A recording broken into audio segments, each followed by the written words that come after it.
Good morning, region rats. I've never really liked region rats. I know that sounds bad to say in the region, but I don't know. Good morning, everyone. I'm Bob. Brent is off at the Wisconsin Fair. We've got Lynette here. You are listening to the morning show here on WJOB 1230 AM 104.7 FM in rustic Hammond, Indiana, streaming live on the YouTubes at find us at WJOB 1230 and join in the chat there. Since it is just me again today, standard solo Bob rules apply. If you're not calling in, you're listening to me. 219-845-1100. We'll take a quick look at weather and traffic. We'll do traffic first because it's going to be so quick. Everything is fine. I mean, truly, there's not a whole lot going on. There is debris on the roadway at 80 East, mile point 2.4. So right over there by between Indianapolis and Kennedy Avenue, some debris on the roadway.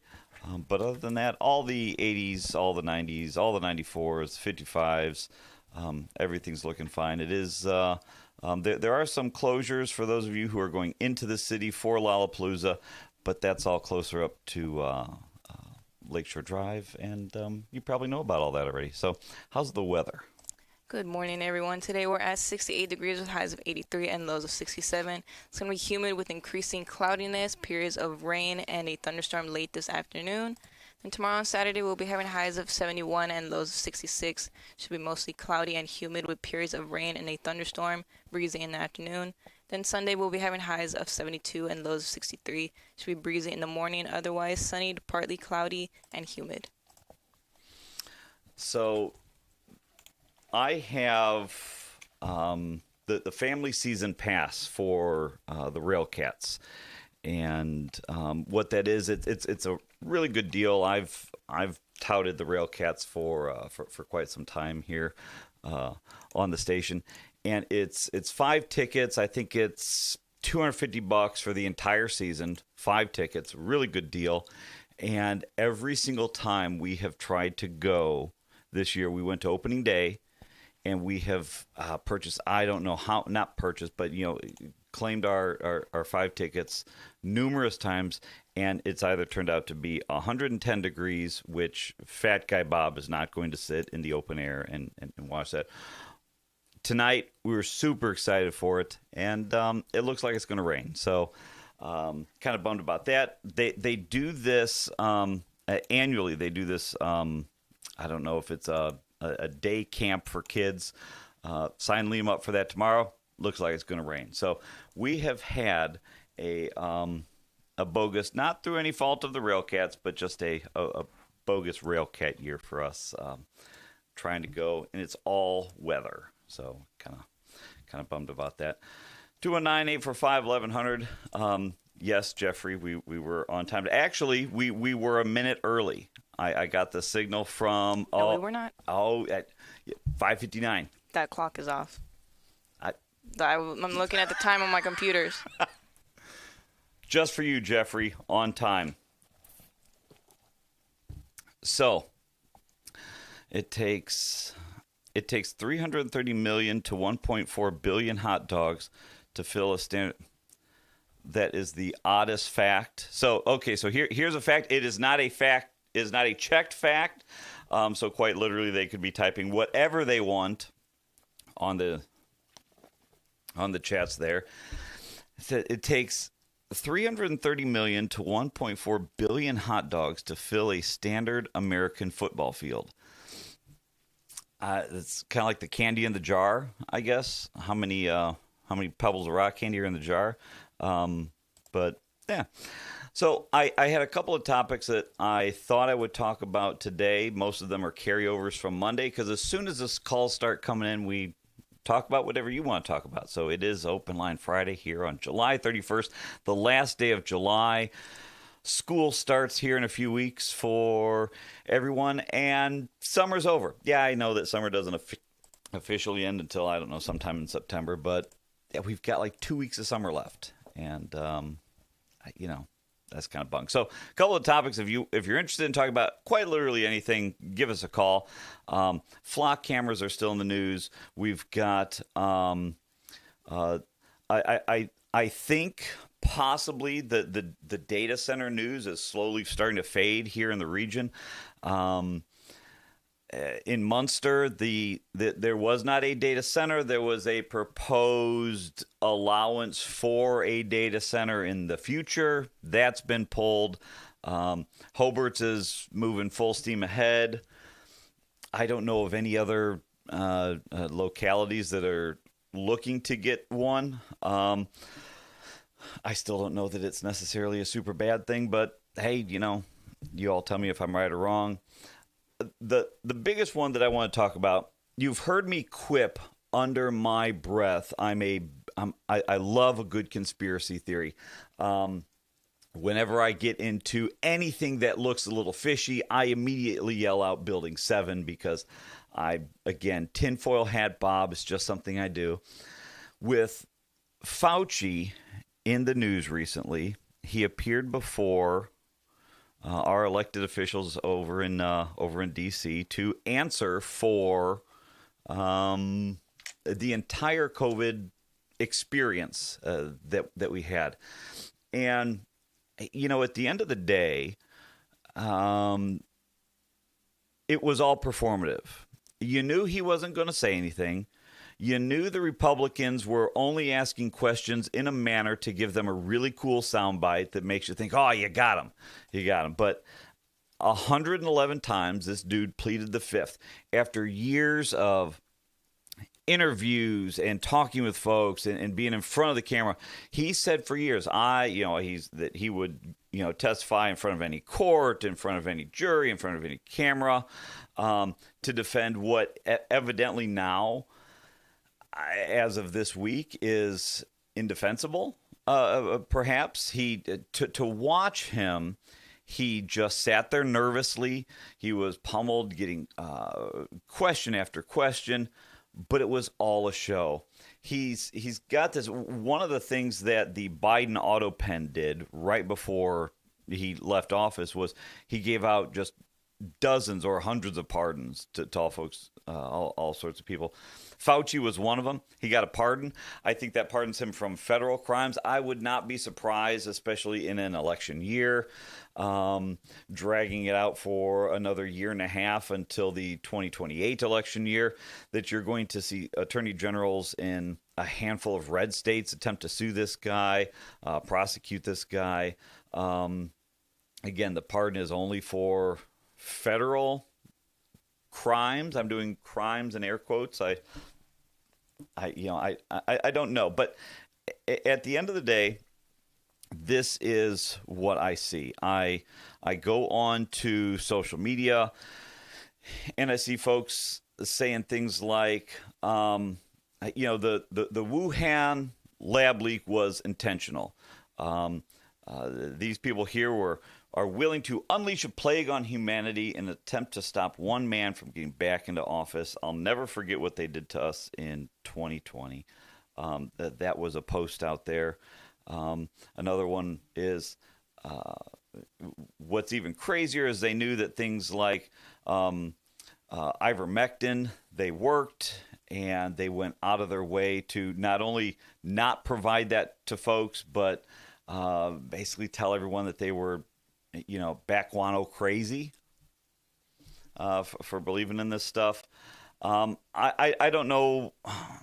I don't know where I land on it. It is so tough to watch this guy go up there and 111 times plead the fifth.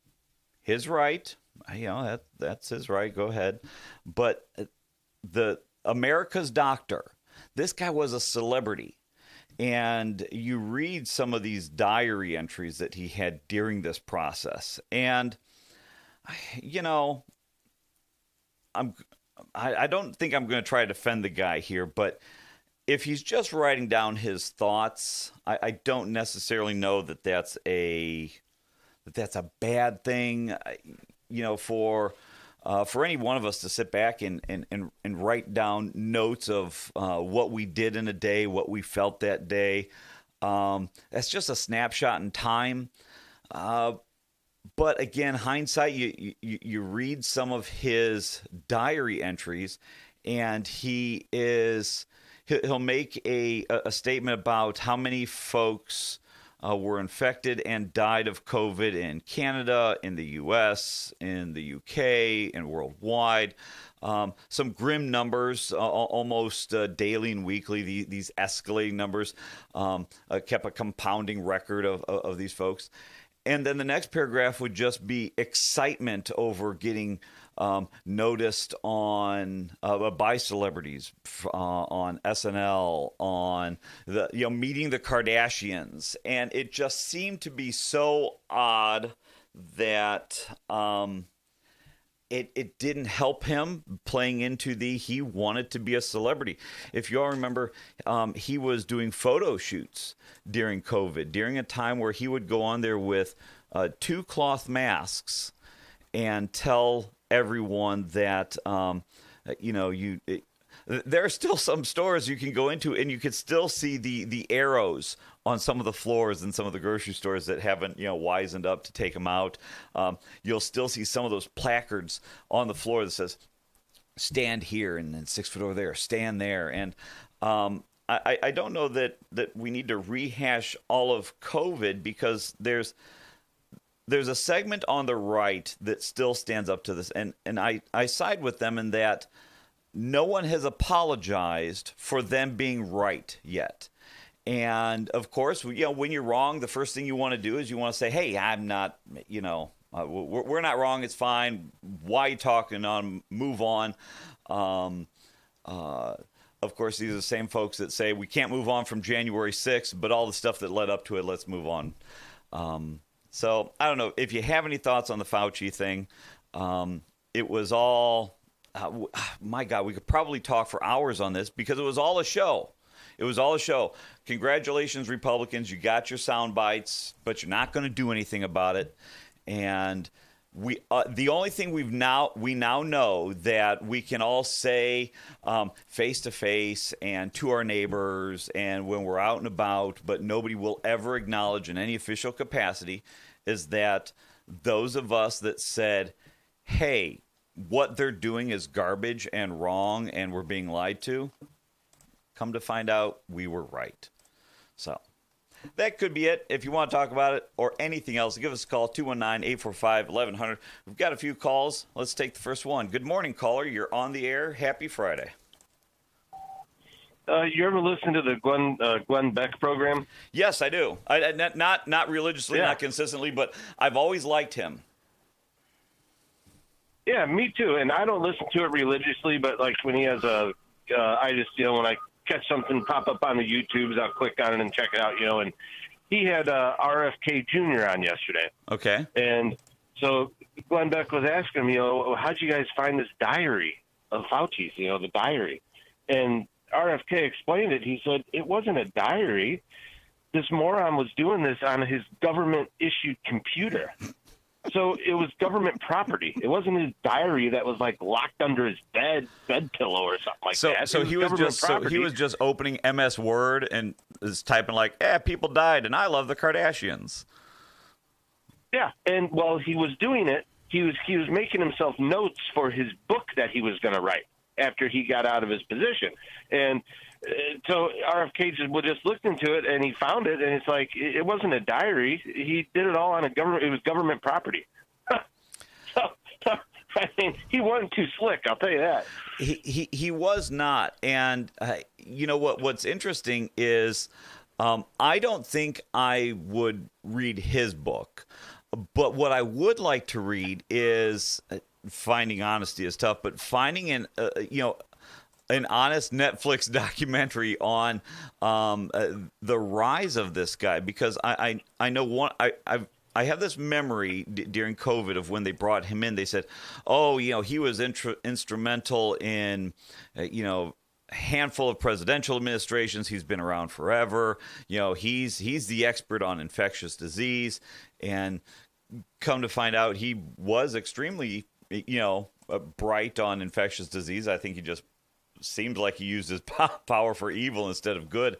But I'd like to know about this dude because, for myself, he seemed to be big in the 80s, early 90s with the outbreak of HIV and attempting to control that. I was at an age where Oh, that's another one. He probably killed more people than he helped. Well, and that's, so I was at an age where, there was no social media, but web then. It was all, at best AOL. So the news didn't travel the same way it does now. And so for me, and then he disappeared for, 10, 15, 20 years, evidently maybe hanging out at the Wuhan lab doing gain of function research or whatever other crazy stuff he was doing. But for him to reemerge in this role Trump brought him in, Democrats. This wasn't like some, nefarious Joe Biden thing. This guy got through the gates and was the man for a little bit.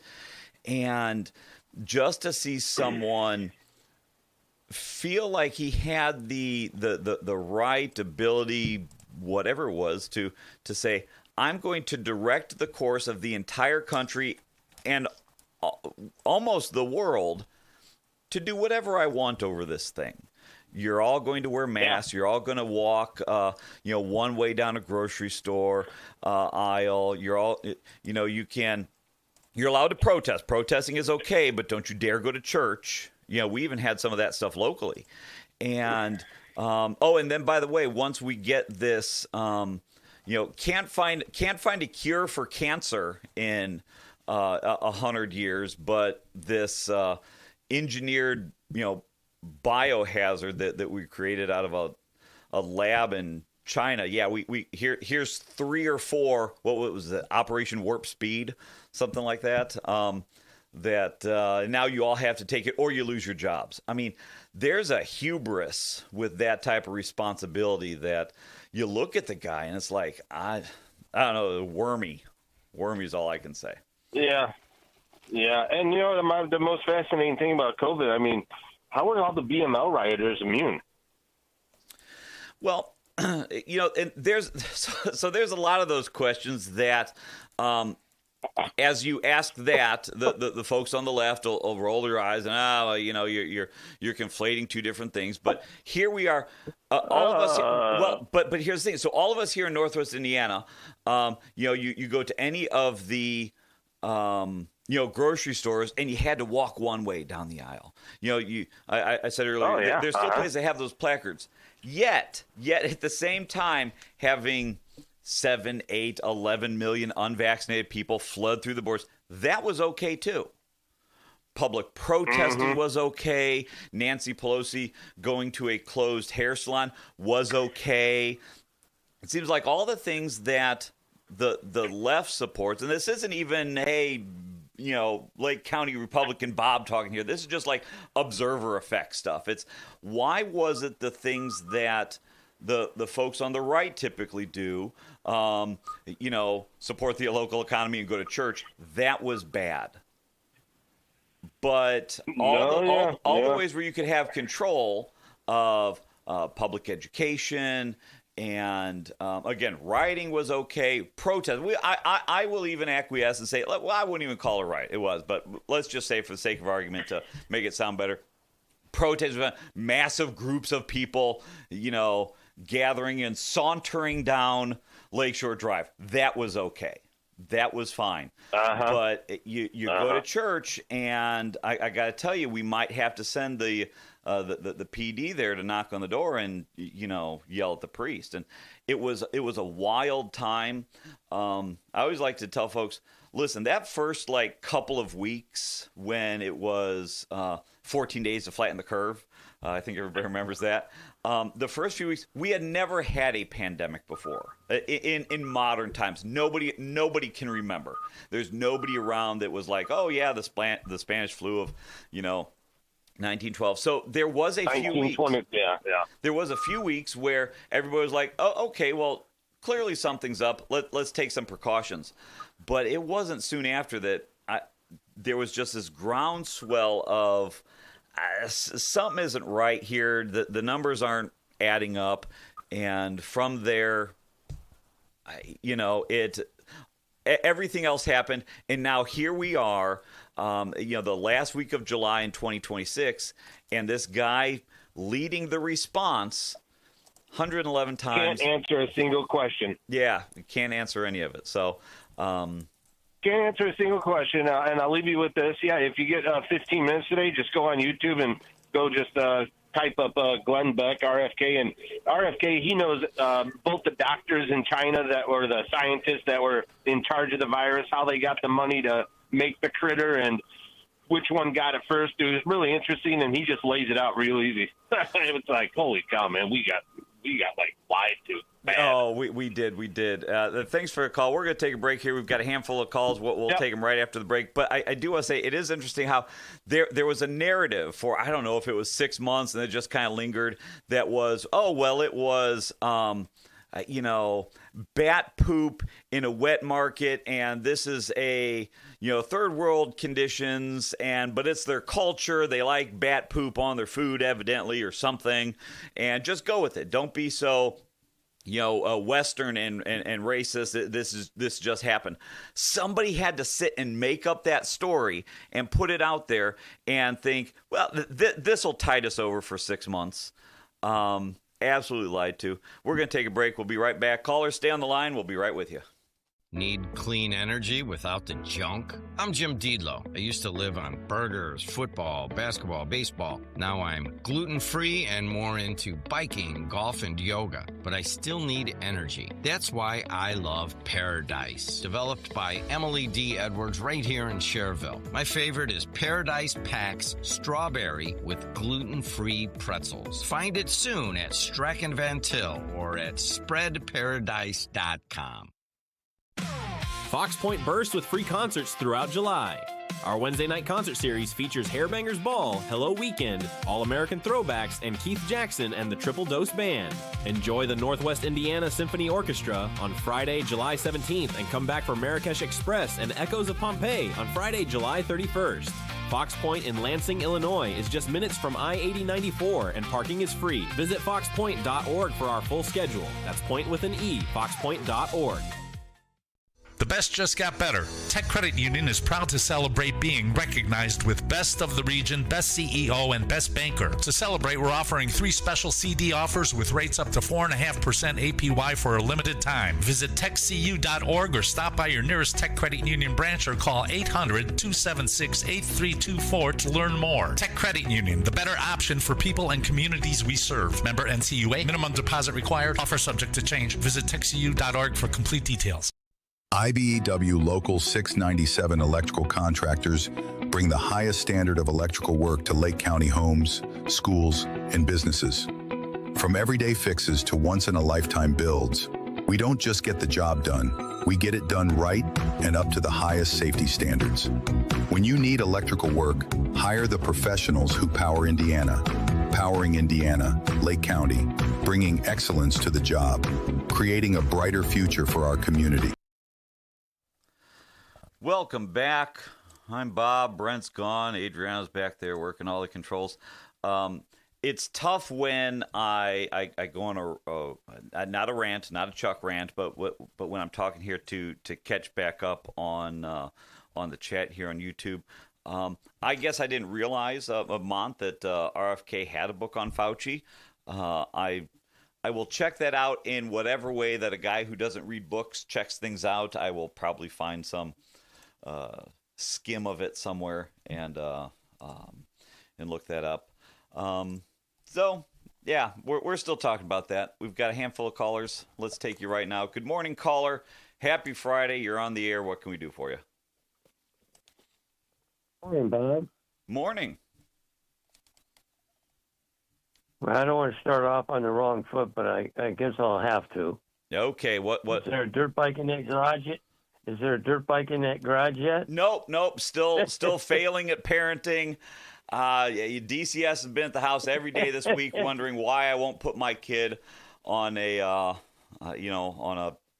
bike rocket, and I say I don't know. So anyways, I want to clear my name. Oh. A lot of people the show on only goes Facebook- until 8 or 8:30, so. Yeah, that's a whole 5 shows. But that a lot of people thought it was me running from the Hammond police the other day. That wasn't me on that dirt bike, but maybe before there was a few times. And one time and I love the blue, don't get me wrong. It was in the 70s. The Hammond police picked me up, threw me in jail. And I had proof that my clutch was out because I was racing. So I got out of that one. But anyways, I know where I could hide my dirt bike out if it is me. You know what I'm saying? Yeah. And I give these kids a thumbs up on these electric dirt bikes. And I was at Webb Ford. I was getting my oil changed. And I was talking to this young man. And he went to HASP, right? You know what HASP is, right?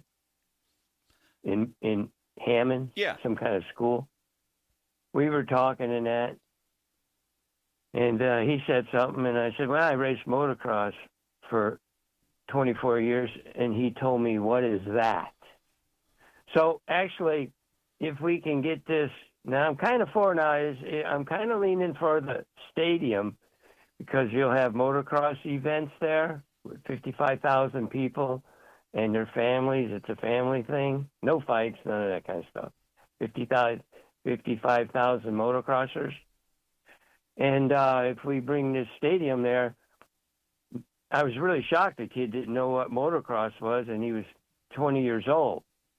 So once we get a stadium here, there'll be motocross events. I had talked to Mayor Tom when we had breakfast that this might turn out to be a good thing, and Hessville can go back to dirt bikes instead of, where we're at now. We could turn them bike trails into maybe we can use them e-bikes or something. But anyway, the only issue I have with the e-bikes, they are pretty cool.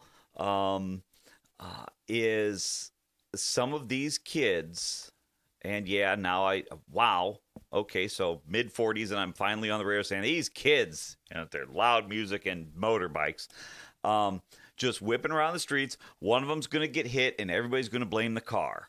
Well, no, you can't be whipping around the streets. You know what my dad told me?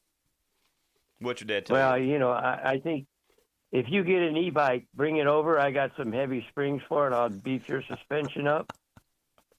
But I have seen those things. Anyway. If I personally got one, I certainly would need some beefed up suspension. We could ride together. It would be Bob and MX riding together, as in on the same bike. I'm not doing no pedaling. You got to understand this.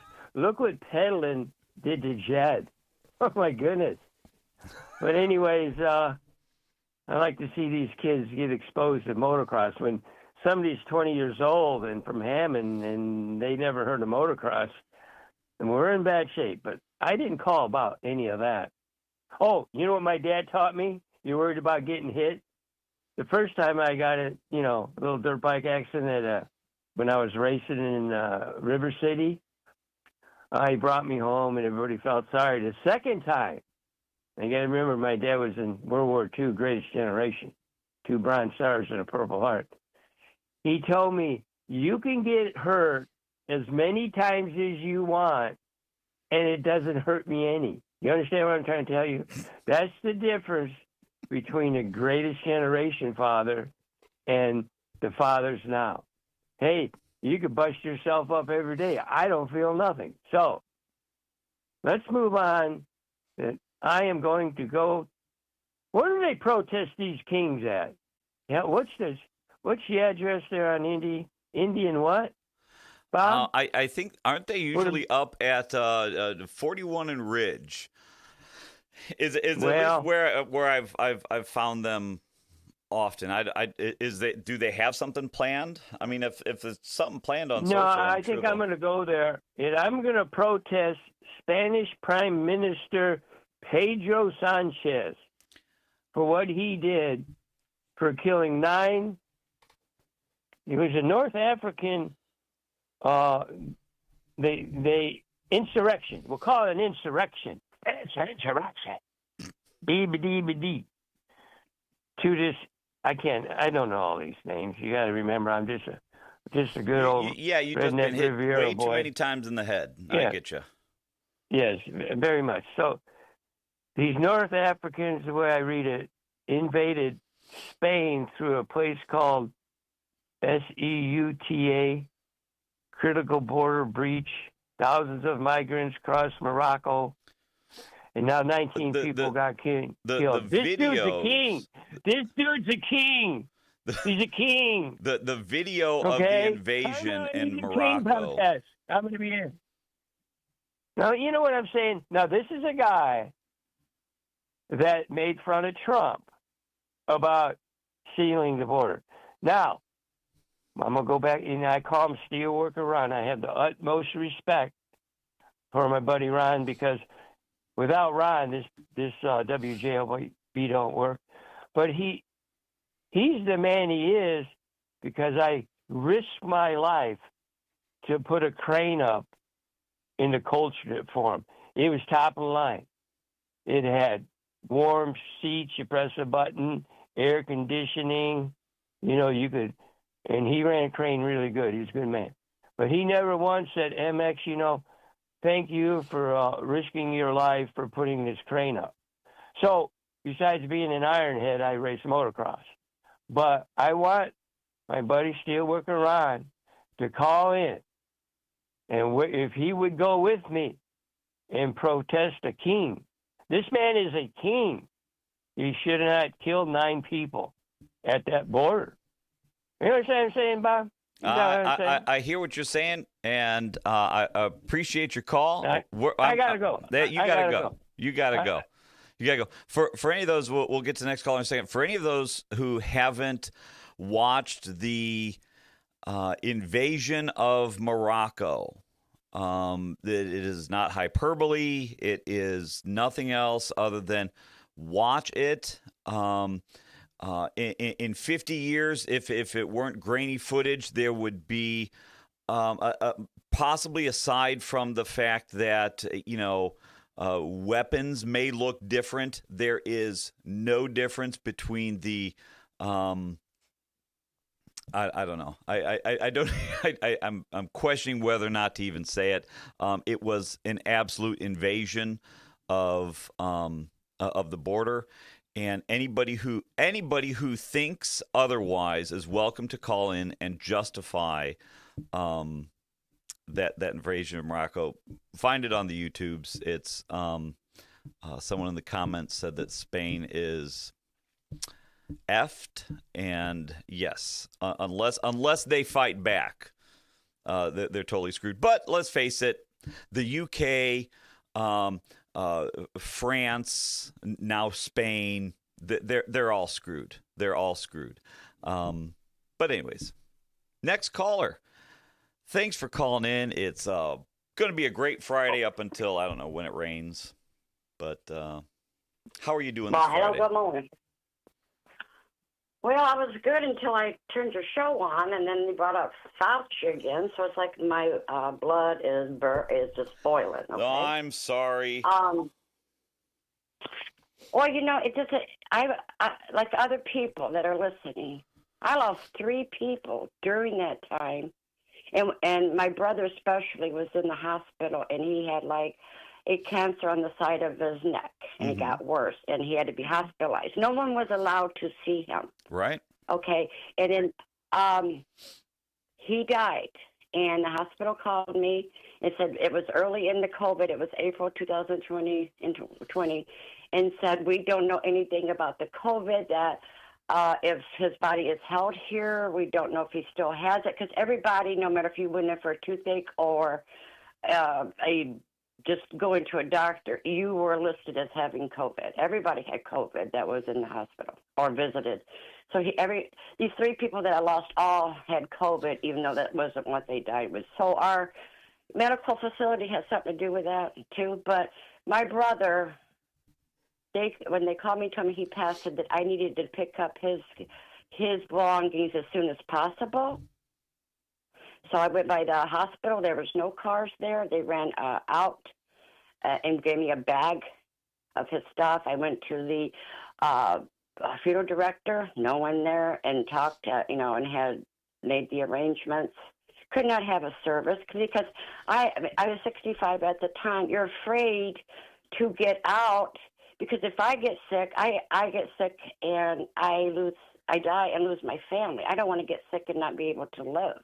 Well, one of the worst things about this entire thing is aside from the lying, all of the things that are being exposed now is there was a disease, a germ, a bug, a virus that was out there that was killing folks. I don't know how many.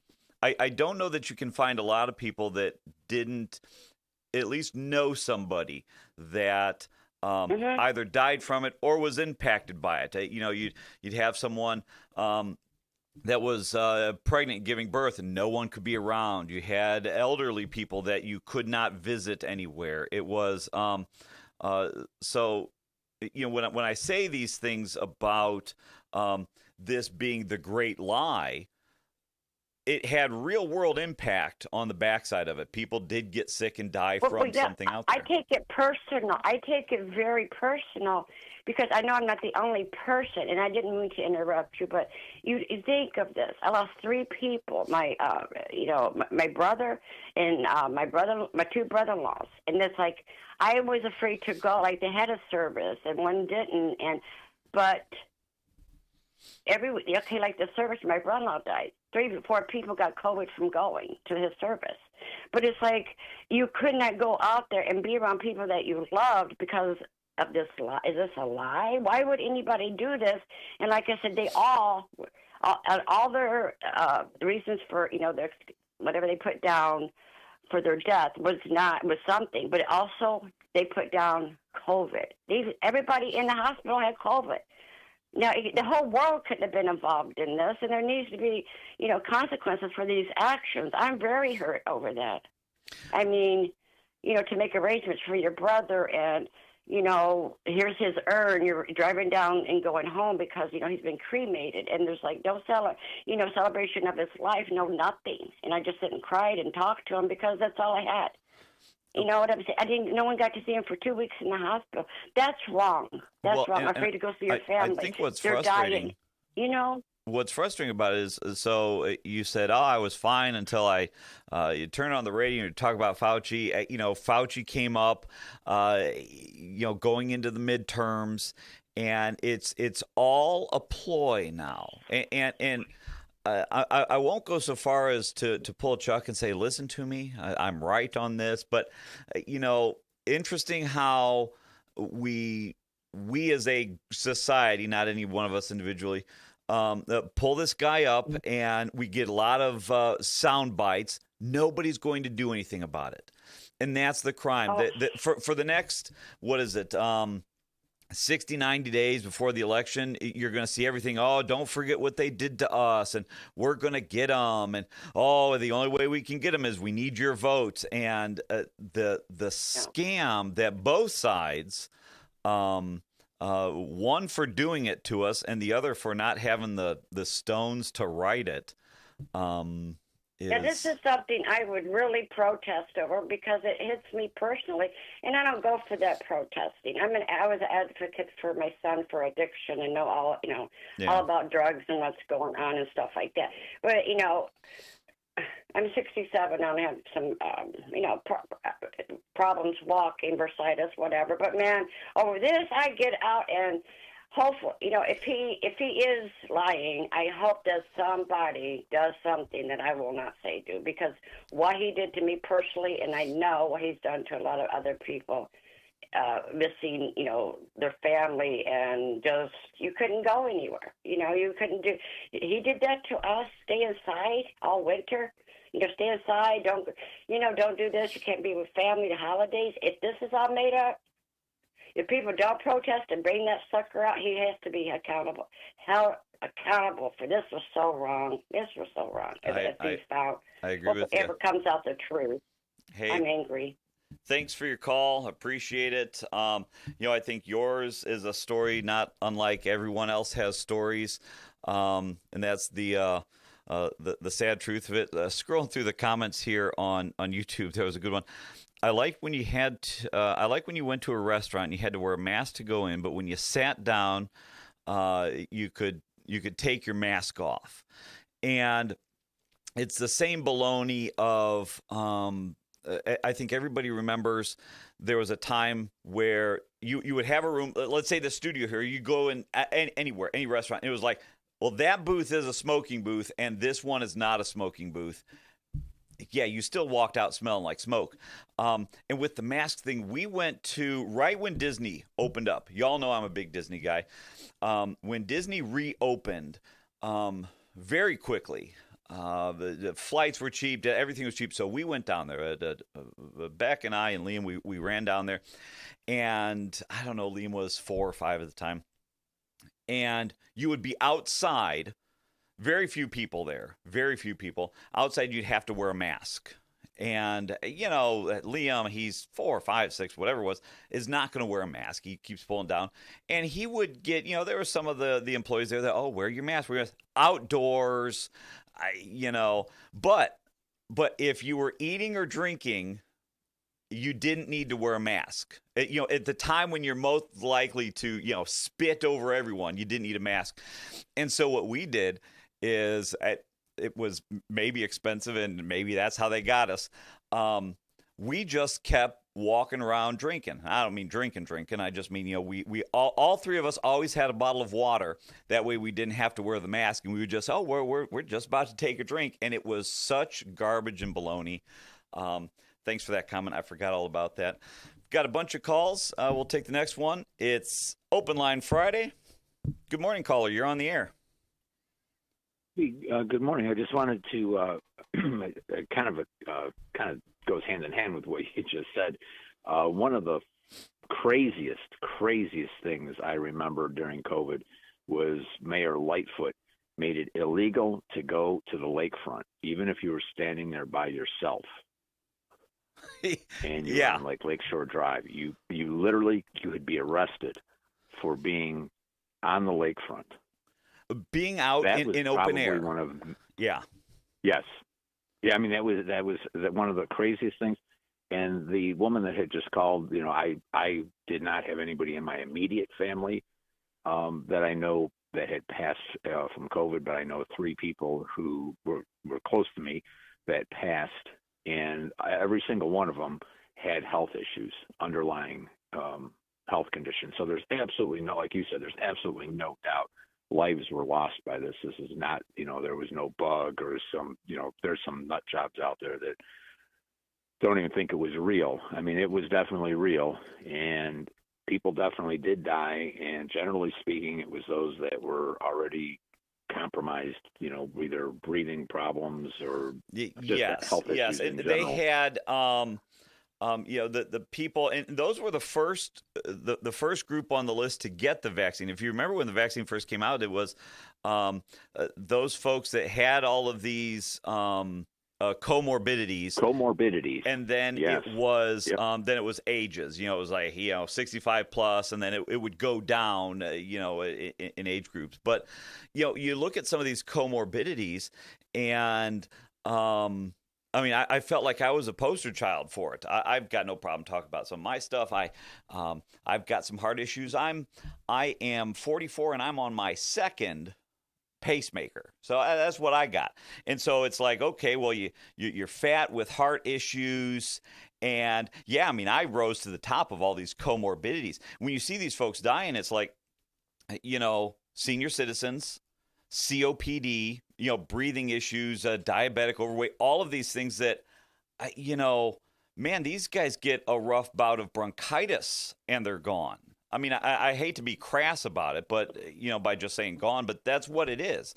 And, to the point of the last caller, there was I don't know if it was a 12, 18, 24-month period where no matter what happened, it was COVID. You died of COVID. No, you died because you got sick. And you had everything else wrong with you. There's one other thing. I mean, obviously, there's nothing that is would be more devastating than an actual death. But what happened educationally in this nation was an absolute travesty. was just we had children that did not go to school, that were trying to, learn from, on a computer from home. There's no disputing, the drop in test scores, It was just the lack of socialization of these kids. If there's one thing that somebody needs to answer for, and I somewhat blame the teachers unions because they were screaming bloody murder. They wanted to get paid, but they didn't really want any kids in the classroom. And that was probably a good 2 years where those kids did absolutely no learning. And it's not like the educational system in this country is so strong that it could withstand that. I mean, that was devastating. That was devastating for kids that just had lost out on so much. Granted, we had the vast majority of them. That first year of COVID was Liam's first year in. I say first year; he didn't have multiple. That he was going into kindergarten that year, and for the first half of that semester, he was in pre-K.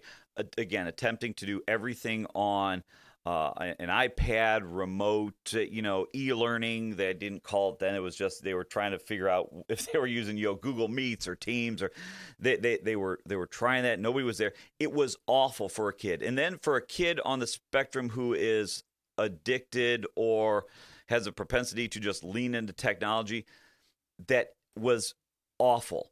And then he got into kindergarten. And they had the plastic plexiglass walls around all of the kids, and those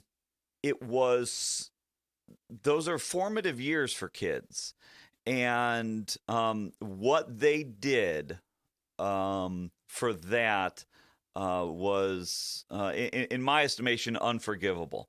Did the individual teachers, were they just trying their best? Absolutely. I mean, what are you going to do? I mean, that's how it was for these teachers. So I'm not knocking on his.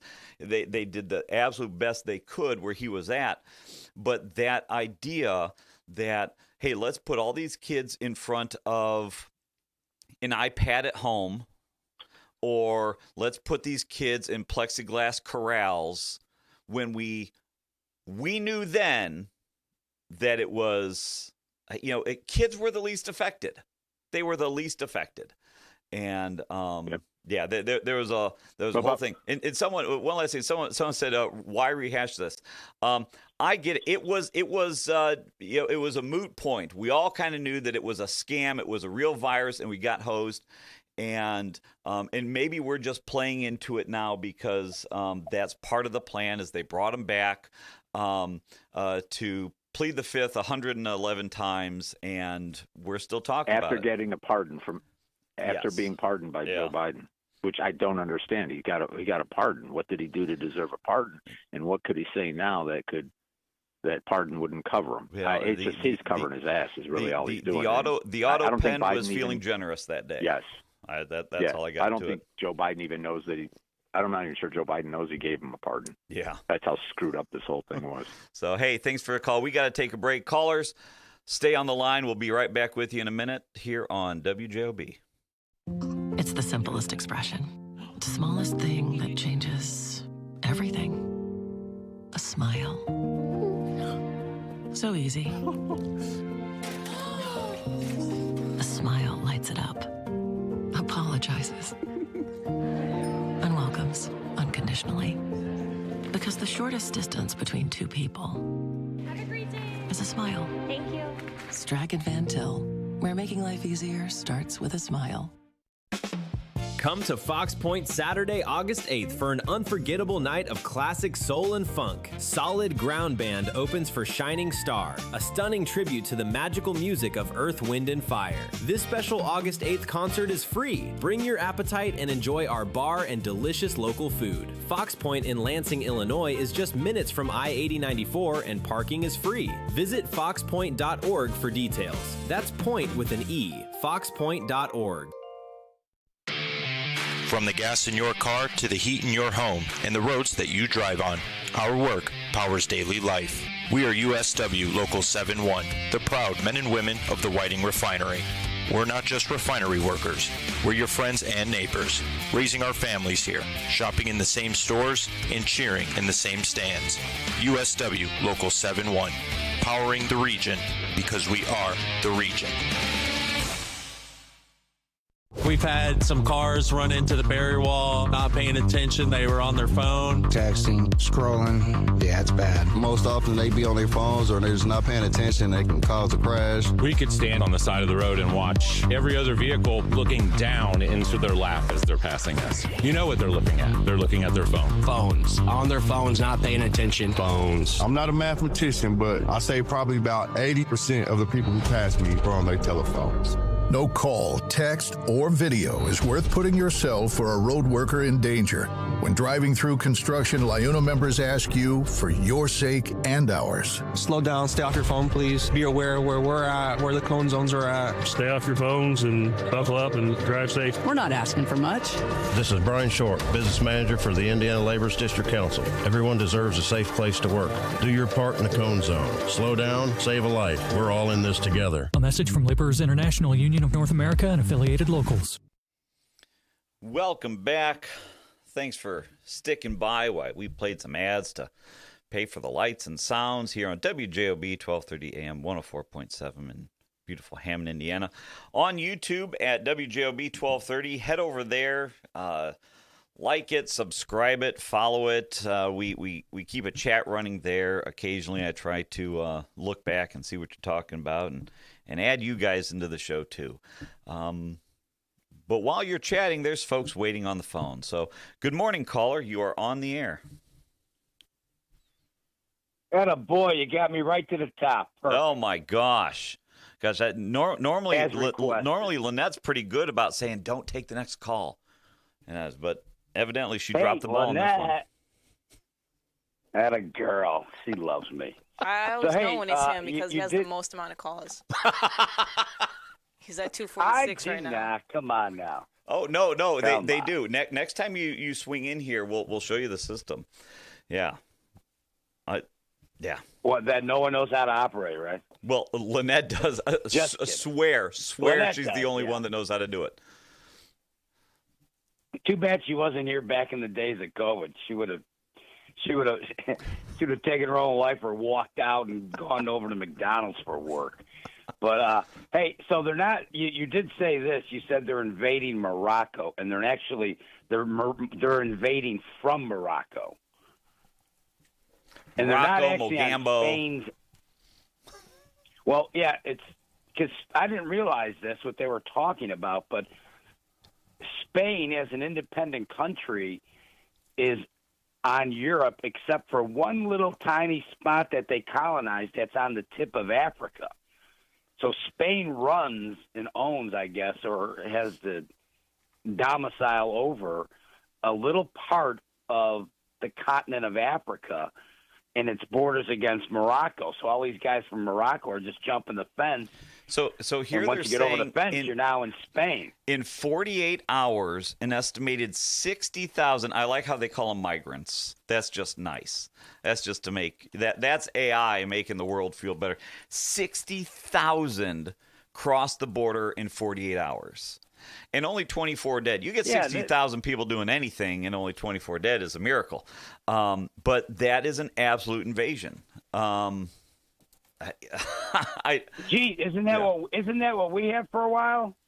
Oh, we did. And what's the number? 7, 8, 11 million that are just flooding through. And not a Democrat called in to this radio station to say, hey, that might be a problem. And so now you've got the entire continent of Europe, except for England and Spain. I mean, they can't send these people back fast enough. That one prime minister of England, by the way, the Indian guy who was the prime minister for like an hour and a half, he actually wanted to deport people and ship them off to some island. I can't remember where it was at, but he was like, this is insane. We can't have all these crazy, Muslim-type folks invading our country. It's like it's out of control, but his reign only lasted for a short while. But anyway, So that's what's going over on in Spain. This guy is the place is going to be up for grabs, and that whole continent is when the top two names in England of newborn children are Mohammed and Mohammed with different spellings. I mean, I remember on the trading floor, because I did a lot of business with folks in London, and maybe about my third or fourth year, I remember hearing that the name Mohammed had moved from like number 7 to number 3. And I'm like, are you guys trying to give away your country, or what are you doing? Next thing you know, we got Biden in there, and they're flowing in here in the United States like it's it's free day of goodwill or something. But everybody in Europe is trying to get rid of them. Switzerland, Norway, Italy. Italy's blocking off everything down at the boot side, saying, you come in a boat, you better have a good boat, and hopefully you got enough gas to go back where you came from, because we're not even going to let you land anymore. Germany's trying to get rid of them and the crime. And then you got a nice country like Poland, who literally has fenced off their entire country. The number of illegal immigrants they had last year was like 3, and they're all 3 Have you ever watched those videos of the Poland border? Not only have they secured their border, they've got those massive water cannons that they keep out there, and you get too close, they'll just blast you. And you look at all the metrics, and Poland is a wonderful place to live. The crime rate almost doesn't exist. Yeah, you simply it's cannot. Almost literally non-existent. And now let me ride the fence here, just as a not even so much a devil's advocate, just you cannot have a flood of people from one culture go to another culture and expect good things to happen. There needs to be an assimilation. The reason you go from one place to another is because the other place is better than where you came from. And why is that? Because it's different. You have to assimilate to that. We had immigration quotas for decades here in the U.S. because the thought behind that was, okay, you let a group in, they'll assimilate, and then you let the next group in. You can't have floods of people who, especially when you look at what's going on in Europe, these are not Western culture, Western civilization folks pouring in. You're going there for a reason, because if it was so great, I don't see the reverse happening. I don't see I do not see caravans, meeting up at 30 and 41, getting on buses and saying, heading south, boys. Doesn't happen. Just doesn't happen. Oh, the people over in Ohio, once Trump got in and started getting rid of these, all the Somalis and that, who are walking around with, just driving cars on sidewalks and having no clue on what, oh, that's a toilet? We're supposed to use that? I thought I sat on the end of the park bench. The people in Ohio are elated all these Somalis have gone. The price of tomatoes went up. They're like, fine and dandy. No problem. I'll go pick my own goddamn lettuce if I have to. But, hey, I want to get to this thing with this Fauci stuff. Yeah. I don't know if you listened to yesterday's show. Unbelievable. These super democratic, psychotic liberals are like, well, Trump's just trying to deflect from this and that. That's why they're bringing Fauci up. I'm like, this guy orchestrated from the deep state the greatest scam in the history of mankind. And the number of people that died, we'll never know the true count, but the cost had to be at least, $1.7 trillion. And the greatest heist of our society I've ever seen. You should have been around, Bob. Cow Guy was on the air a lot with Jimmy Diedlow. And Cow Guy would call me afterward and go, I can't even believe I'm still doing this, because if I get near that guy, I'm going to murder him. I had to meet with Jimmy in the parking lot one time. We were trying to do something with a different show. And Jimmy's like, hey, don't get near me. I'm like, what are you talking about, bro? Relax. And this is during COVID. He's like, no, I'll stay in that side of the car. I'm like, Jim, we're outside. I'm 12 feet from you. I don't have COVID. Do you have COVID? No. Hey, put your mask on. Don't even breathe. I'm like, oh, my Lord. I remember being in Strax. I was shopping for people, doing a little volunteer. I'm like, okay, COVID is contagious, and we're now limited to like 3 stores. So Strachan, Mantil, and Highland had normally, let's say there's a couple hundred people in there at a time. There's like 2,000 people jammed in there. The aisles are full, no mask. And I'm thinking, if COVID is contagious, why am I shoulder to shoulder with 2,000 people waiting in line while some lady who weighs 400 pounds is trying to buy a cart full of water she's never going to drink? I go, this makes no sense. I mean, and these guys yesterday on the show, it was unbelievable. I couldn't. I mean, I was going to hit myself on the head with a hammer so I didn't have to listen to it. I didn't listen yesterday. I was out of town the last few days doing some work in Kokomo. Good for you. And I didn't catch it. But there's so much blame to go around on it.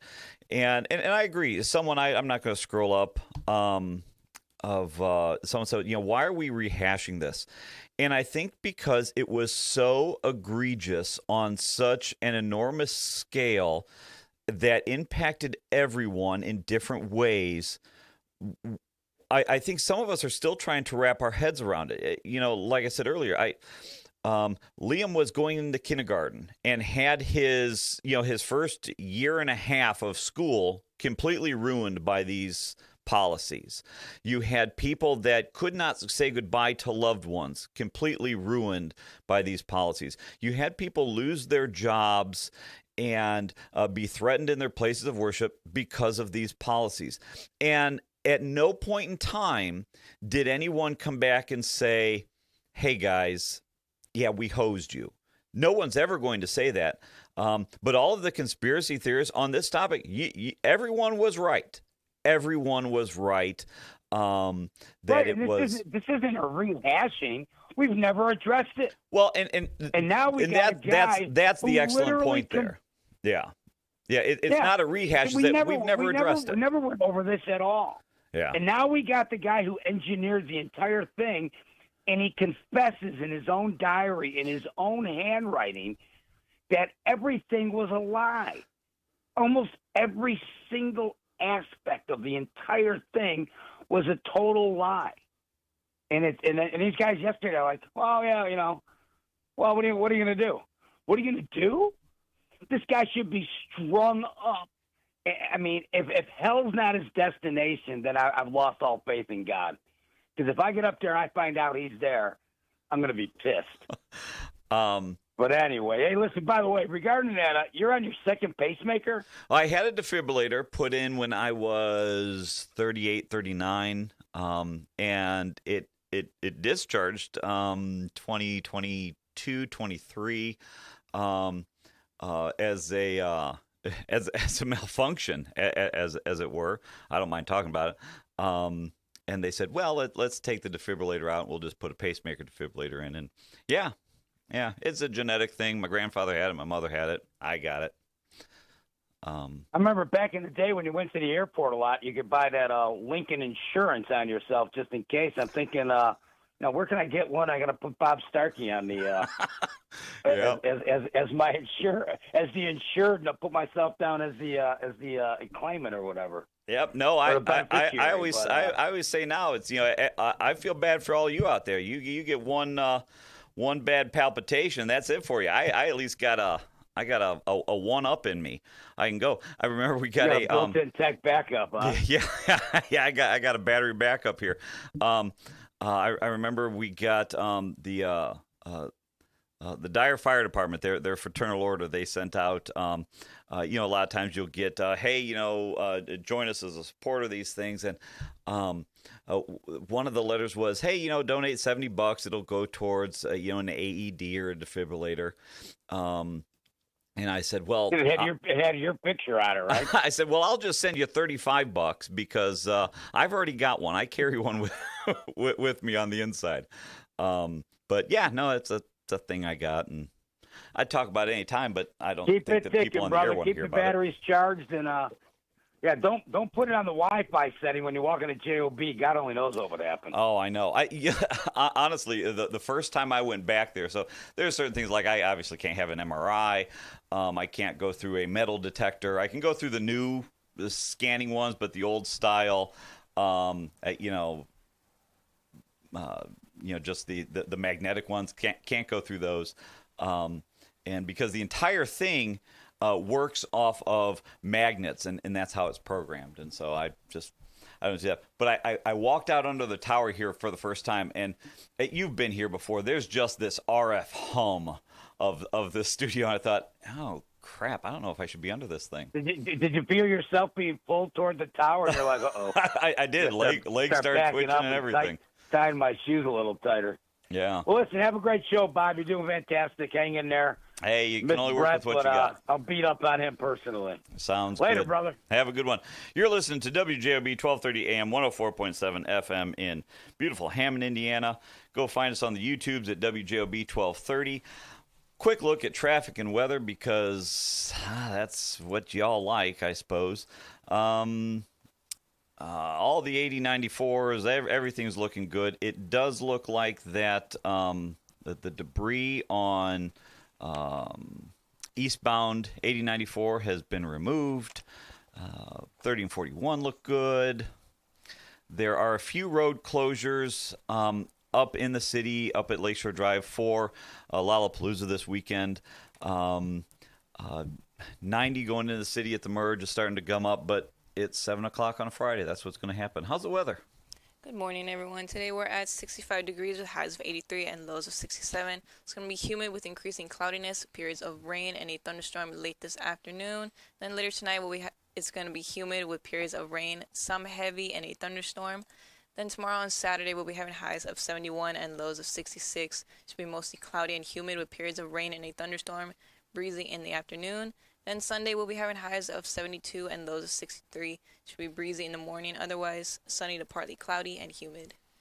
I'm hoping you're wrong because I want to go and watch a Railcats game tonight. And they have a kids baseball camp. It is sold out now, so you can't get tickets. But I was able to grab one for Liam. They've got a kids baseball camp tomorrow, and I'm just worried that that's going to get rained out too. So there's that. I'm getting the signal. We got to take a break. We got to pay for the these airwaves that you're listening to. We've got a bunch of callers. Stay on the line. I'll get right back to you. I'm Pastor Eric Boone, pastor of the Tree of Life Church here in the great city of Gary, Indiana. The Notre Dame Credit Union. Go beyond and above to make sure that we are in position to make that greater impact. Listen, this credit union is one of a kind, and I'm looking forward to the future because I know that we will continue to do greater things together, and I'm forever grateful for a credit union like this. Visit NotreDameFCU.com. Hey Region, I'm T, and I grew up in East Chicago, went to college in Gary, worked out of Munster, and raised my family in Crown Point. I'm Region to the core. I created Region Hot Sauce, the flavor of the region. Add it to chicken, fish, pizza, eggs, and more for the perfect blend of heat and flavor. Visit RegionHotSauce.com for a complete list of locations or to order direct. Region Hot Sauce, the flavor of the region.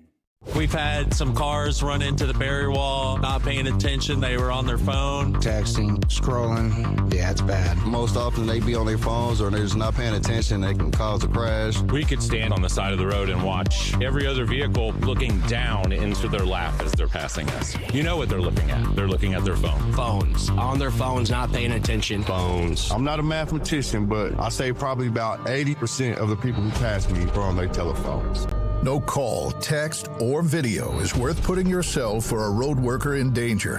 When driving through construction, LIUNA members ask you for your sake and ours. Slow down, stay off your phone, please. Be aware where we're at, where the cone zones are at. Stay off your phones and buckle up and drive safe. We're not asking for much.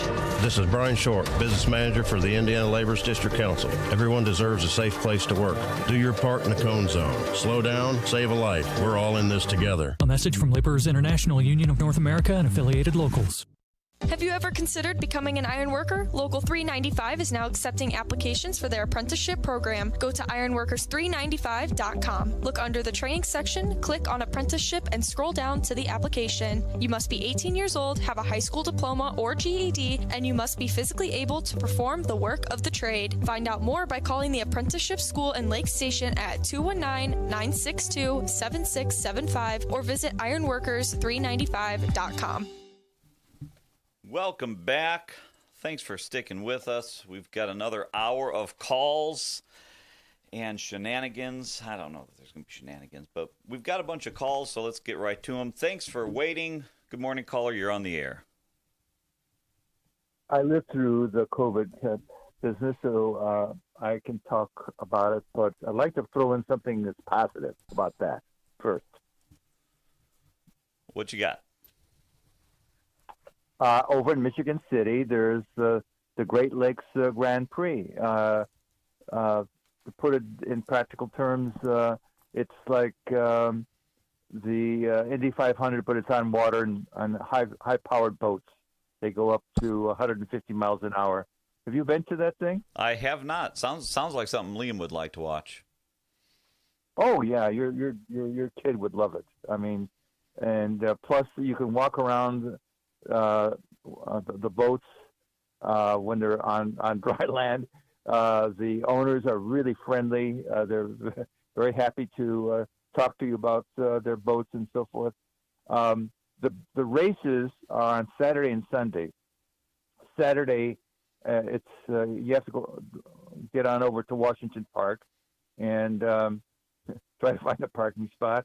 But there are four races on Saturday, plus a boat parade, and on Sunday there are five races, and the hours are it opens up at 8 o'clock in the morning, goes to 11 o'clock at night on Saturday, and Sunday 9 o'clock to 3:45, and there's lots of stuff to see and do in Michigan City. I mean, you have within walking distance of Washington Park, you have the Lubeznik Art Museum, you have the Lighthouse Museum, you have the zoo, which is really it's a good local zoo.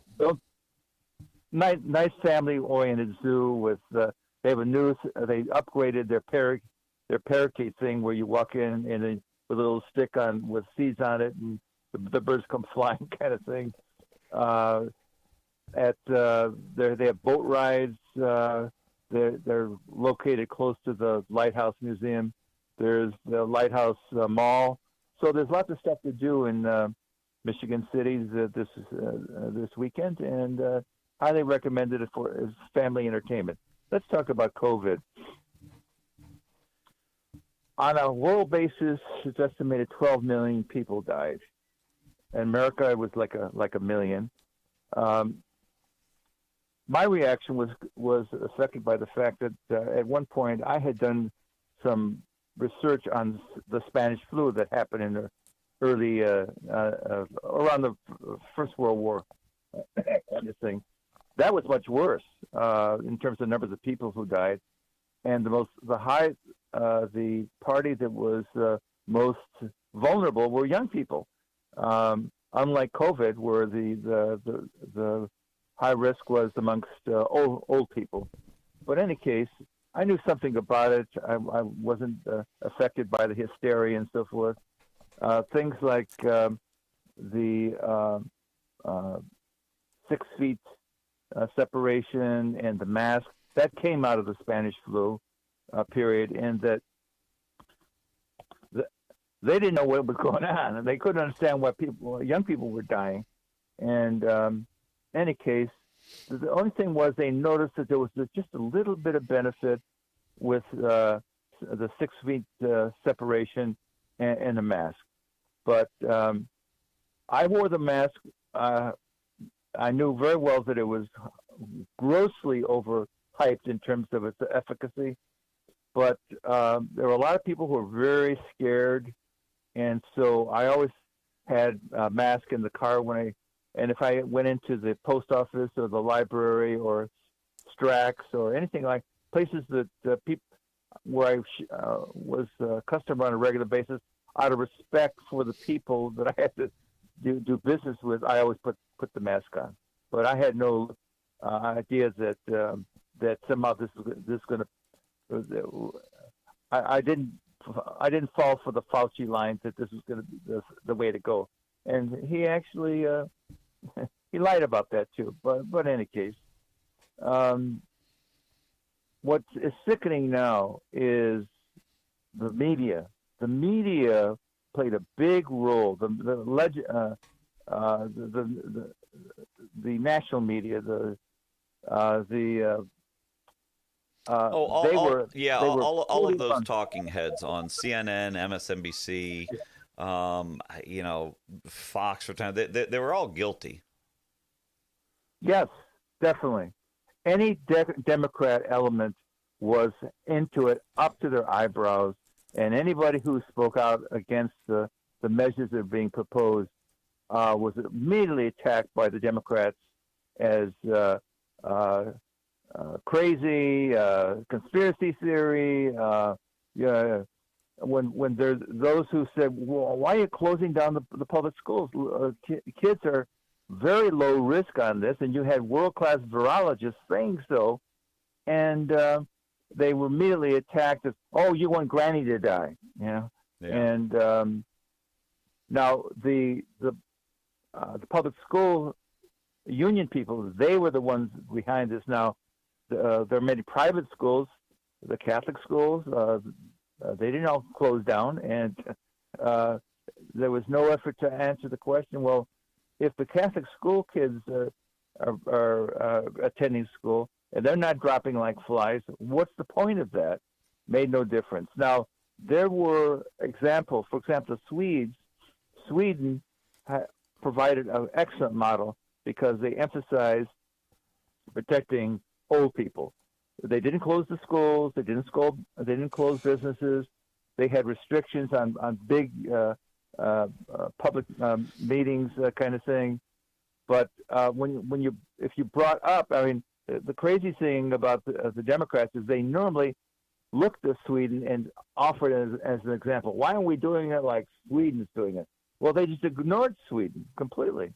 And it didn't go with the narrative. Whereas Norway, its Scandinavian cousin right next door, they followed the Fauci line, and their results were no better than Sweden's.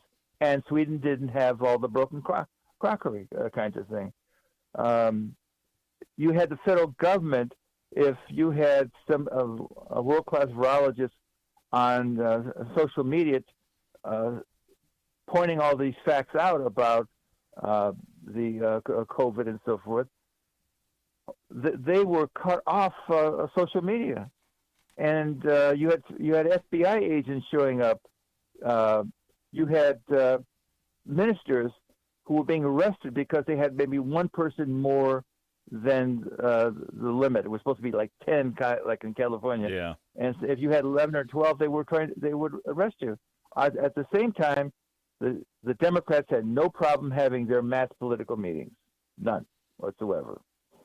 So that gives you just a little bit of a thumbnail sketch of COVID. There's one other part. You're right. They would have these meetings and rallies, but one of the videos that just comes back in my mind is that video of Pelosi at the hair salon. And yes. and if you also remember, Lori Lightfoot got caught in a hair salon thing, and her excuse was, "Well, I'm a public person. I need to maintain an image." And the thing of it was, none of us on the right cared if you went to the salon. We were all trying to go to the salon. We were all trying to do the things that you told us we couldn't do, but that in private you were still doing. And that was the issue. I could have cared less if Nancy Pelosi went and got that, head of hers taken care of. I could care less if Lori Lightfoot went in and, sat for an hour under the clippers. I could care less. The issue was, they would do this and then they'd walk straight to a microphone and they'd say, you don't want to kill Granny. Everybody's got to stay home. we got to take one for the team, 14 days to flatten the curve, all the other stuff, get the jab. Here's your free French fries for getting the jab. Y'all have to do this stuff or you can't do this stuff. Meanwhile, they're doing everything we wanted to be doing anyways. And it wasn't crazy things. It was, hey, can I go get a haircut? Hey, I've got a family member in the hospital. Can I go see them? And everyone was told no. And I think that's why, again, Mad Mac, for all of his calls here, he made a great point. I don't even know that it's rehashing it. Yeah, it keeps coming up because nobody is saying anything. And I think we're also tired of reading between the lines. You can read between the lines of 111 times pleading the fifth from somebody who spent years being the absolute worldwide expert on anything related to any virus or disease, and became the COVID czar and the lifestyle czar for the entire world. Now all of a sudden can't talk. And so, yeah, I don't know. I agree. It feels like a rehash all the time, but it's because we never get anywhere, except every time that we, using air quotes, rehash it, we get closer to the truth of, yeah, we were right the entire time. And Fauci got wealthy as a result of his actions during COVID. Yeah. And in 2022, they have a video of him saying, I have no problem appearing before Congress to answer questions about my conduct during COVID. Well, he lied. I would not be surprised if, as we get closer to this election, and then there'll be legal shenanigans for 18 months before we get to the 2028 election, and I have zero doubt that local states will start. They will not care that he has a federal pardon. They won't care, and they'll drag it out. And that then is where my irritation with the Republican steps in, because, okay, so we had this trial. He guilty as could be. Let's do something about it. And my fear is that what we watch this week, what we're talking about today, is just political theater. And, that's all I got. Hey, Walt, thanks for calling in. Appreciate it. You have a good weekend. Try to stay dry. Good morning, caller. You're on the air. Good morning. Hey, what's the good word? Are we dealing with what's happening today? Indiana Attorney General sues for ICE centers in Maryville. A high five to the Maryville Council, who are opposed to putting these ICE detention centers into their communities. A high five to them. So, and an F for T. Rakita, who basically is suing the town of. I told you I'm going to be talking about the issues of the day. We can talk about what happened 20 years ago, but I want to talk about what's happening today. Okay, so you can listen to me. I'm not attacking you. I'm not attacking any of those callers, but I'm just simply saying that right now that's what we ought to be worried about. If you live in Maryville, Indiana, which is a very fine community, I would not want one in my community. I don't think you'd want one in your community. ICE thing. What they do, they send anything, and actually, they attempted to do one, but they shipped those people out over the Gary Airport. I do know that, Yeah. But they were talking about putting a center in there, and we were opposed to that. Well, they were going to house them. I looked at all those big warehouses, and I didn't know what was going on down in Maryville. I said, what's going on? That's what they were doing. There's detention centers in Maryville. Now, I guess you all don't read the papers. It's in both times, the Post-Tribune and the Times. Thank you all for exposing us, because we don't hear this, on the radio on these talk shows. People don't call in about that. I'm sure that the town council of Maryville, I applaud them for saying no to it. And they didn't wait on the citizens to say no. We don't want it in our neighborhood. Are you aware of that? Yeah. I don't want one in Dyer, but for the sole reason. Okay. So I think Maryville doesn't want it in Dyer because they don't believe in the mission of ICE. I don't want one in Dyer because I believe in the mission of ICE, and I don't want those folks in my community. So I think we probably don't want it for different reasons. ICE has been a disaster.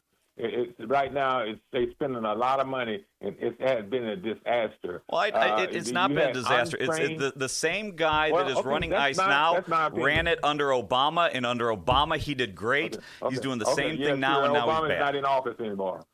Obama's not in office anymore. Okay. It's the same guy running it. Same guy, same thing. Okay. If you got McDonald's fries today and they were great, you got them yesterday, they were great. You got them tomorrow, they're bad. Okay. It's not the fries. A high five to the council of Maryville and the people of Maryville. I'm sure you will. And Rakita, you need to go somewhere and sit down. Okay, with that, have a great day. Have a good one, man. Have a great weekend. We're going to take a quick break here and pay a couple more bills, and we'll get right back to the callers. Tech Credit Union supports the essential role of union labor in building strong communities. That's why we offer hassle-free banking, financial empowerment, and a commitment to your success. Save for the future, handle life's challenges, and trust a partner that stands by hardworking union members. Tech Credit Union, the better option for you and your money. Visit techcu.org or call 800-276-8324. Tech Credit Union, supporting union families every step of the way. We've had some cars run into the barrier wall, not paying attention. They were on their phone. Texting, scrolling. Yeah, it's bad. Most often they be on their phones or they're just not paying attention. They can cause a crash. We could stand on the side of the road and watch every other vehicle looking down into their lap as they're passing us. You know what they're looking at. They're looking at their phone. Phones. On their phones, not paying attention. Phones. I'm not a mathematician, but I say probably about 80% of the people who pass me are on their telephones. No call, text, or video is worth putting yourself or a road worker in danger. When driving through construction, LIUNA members ask you for your sake and ours. Slow down, stay off your phone, please. Be aware where we're at, where the cone zones are at. Stay off your phones and buckle up and drive safe. We're not asking for much. This is Brian Short, Business Manager for the Indiana Labor's District Council. Everyone deserves a safe place to work. Do your part in the cone zone. Slow down, save a life. We're all in this together. A message from Laborers International Union of North America and affiliated locals. Enjoy the taste of summer at the Farmers Market at Fox Point. Every Tuesday from 9 to 1, shop locally grown fresh produce, delicious baked goods, artisanal treats, and local culinary creations. Just minutes from I-8094, the Farmers Market at Fox Point in Lansing, Illinois is a perfect spot to hear acoustic musicians, stretch with morning yoga, and enjoy community fun throughout the season. To see all vendors and entertainment, visit foxpoint.org. That's point with an E, foxpoint.org. Plumbers Local 210 is building the future, and we're looking for service plumbers to join our team. Our training center invests nearly $500,000 every year to make sure our members are the best in the industry. From a 5-year apprenticeship and an associate degree at Ivy Tech to ongoing certifications in safety and new technology, our plumbers are trained for excellence. Every member is drug tested and licensed for your safety and peace of mind. When you need plumbing work done, make sure you ask for the license. It's your right to ask.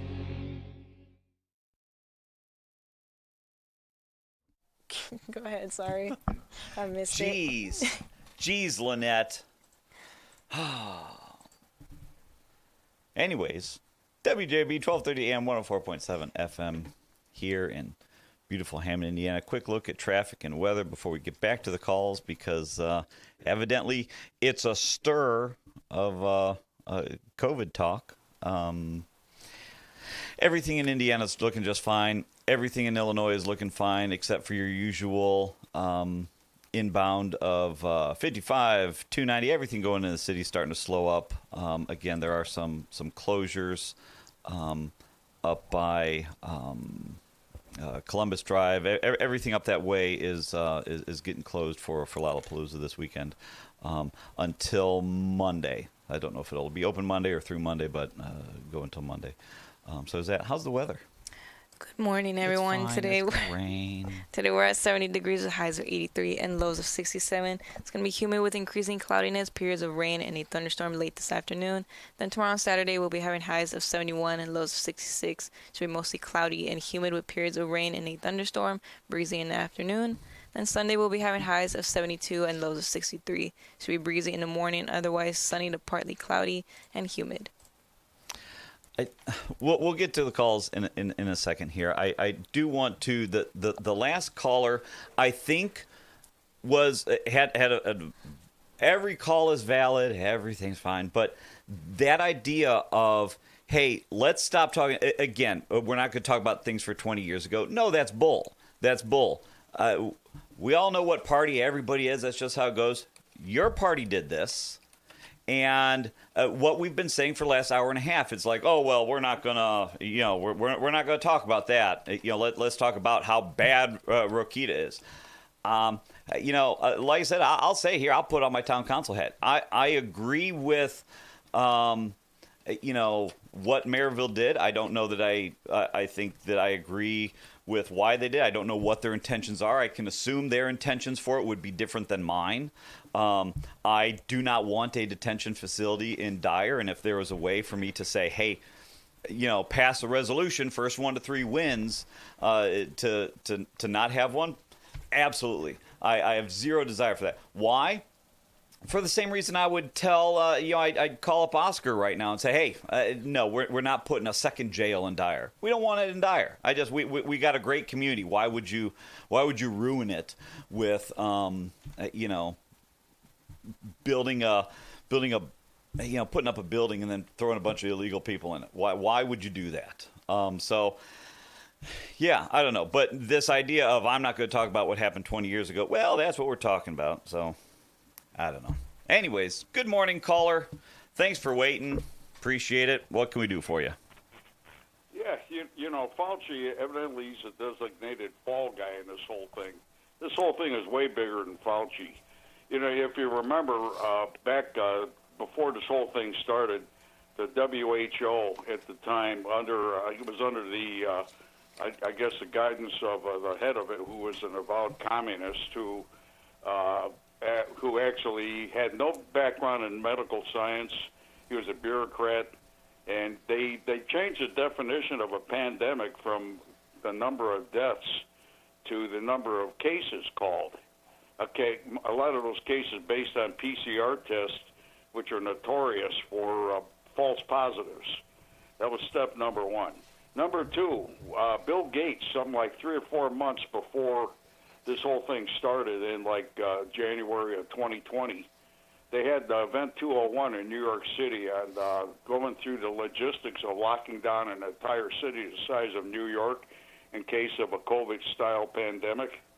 And then number three, when they did call a pandemic, they decided to go with the Chinese communist model, which is total lockdowns of an entire society, something we've never done before. We never followed communist protocol in anything like this, but we did then. I'd submit that this whole thing was nothing but a dog training on locking down a free society and getting rid of the Bill of Rights. I couldn't tell you how many times it was like, is this just an experiment to see the boundaries and the walls that they can push to see what they can get away with? Because some of it was so arbitrary that quite literally someone in a room, like I said with the whole, this was, a bat poop at a wet market thing. It's somebody quite literally just coming up with this stuff, and it's like, I wonder if we can lock these people down. We now have a system where everything can be delivered to the house, which Paul made a good comment in the chat. Says, you remember for the first few weeks of that, it was, when you got it, you had to wipe everything down, and it was a whole thing. I couldn't tell you how many times during that whole process I thought, this just feels like it's a giant experiment to see what people can get away with. And it was an experiment. They were pushing the envelope to see what they can get away with. If you remember, before this whole thing started in October of 2019, I think it was, Donald Trump went to Davos, World Economic Forum, and at the time he made a speech there saying that America is a sovereign country. He'll never put the American people under the authority of international bodies. Right. And within a month or two of that, that's when this whole COVID thing started. So, and then, like I said, Bill Gates ran that dry run in New York back in October of 2019 So, like I say, Fauci, he's a minion. He's got a history himself going back to the 80s with AZT and, this bogus drug he gave to AIDS patients that probably killed more than AIDS did. But he was just a useful idiot in this whole thing. This thing's a lot bigger than just Fauci. And it's theater. They run this stuff on Capitol Hill. Nothing's going to happen to Fauci. No. And it's just to placate the public, to actually, just draw their attention away from what really happened. And if you really sit down and think about what happened, like you're saying, this is diabolical. This is probably the biggest attack on the Bill of Rights and American freedom in our society there's anything that's ever happened in this country. You brought up Bill Gates, and maybe that'll be a conversation for another Friday, and it'll be homework for people to realize. That's a weird dude. So I grew up, in the 80s and 90s. I remember our first real computer that we got.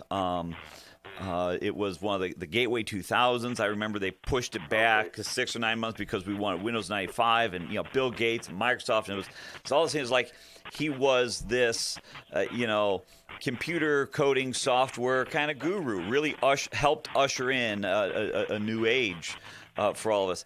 And at some point, I remember he stepped back from Microsoft, started that Bill and Melinda Gates Foundation. And for a while, it seemed like he was, I'm going to go, fight malaria. I'm going to go, get clean water, clean potable water places. And then all of a sudden, just like almost covertly, news started bubbling up randomly over the last decade that he's buying farmland. He likes engineered meat. He's trying to, inject bugs with viruses that will, have population control and all sorts of just weird, eccentric billionaire living above the law. I don't know if he was like that when he was, designing windows in a garage in the 80s, or if he did design windows. that too. But it was that idea, like you said. I saw Bill Gates make a speech a while back, where he actually made the statement during the speech that if they do a real good job with actually getting vaccines out to the public, they can eliminate 15% of the surplus population. Now, what's that supposed to mean? He said weird things like that, and he wants to. Well, his daddy was one of the founding members of Planned Parenthood, which was Planned Parenthood was an offshoot of the American Eugenics Society. That I read it. There's a good book called War Against the Weak about that.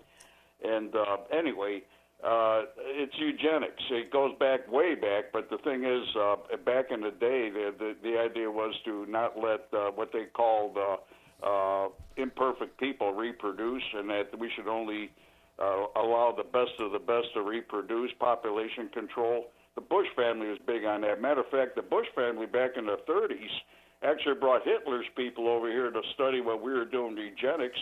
And, of course, the Nazis took that back to Germany and ran with it. But Bill Gates' daddy was up to his eyeballs and that kind of thing. And then Sonny Boy, Billy, from what I understand, he had nothing to do with the development of the microcomputer. He was installed into that position. They basically usurped the guys that actually did develop these things out of the picture and gave all credit to Bill Gates. But he's a fabrication. It very well for the same reason that maybe Fauci is the fall guy. Maybe he was just because, hey, we need a guy on camera to do our bidding, and you find the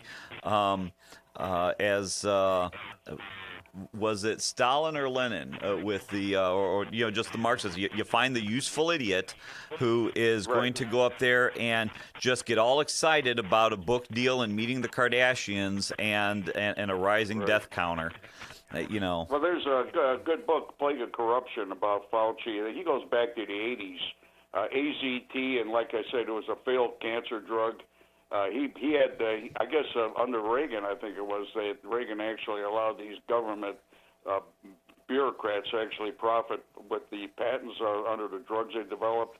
AZT was a failed cancer drug.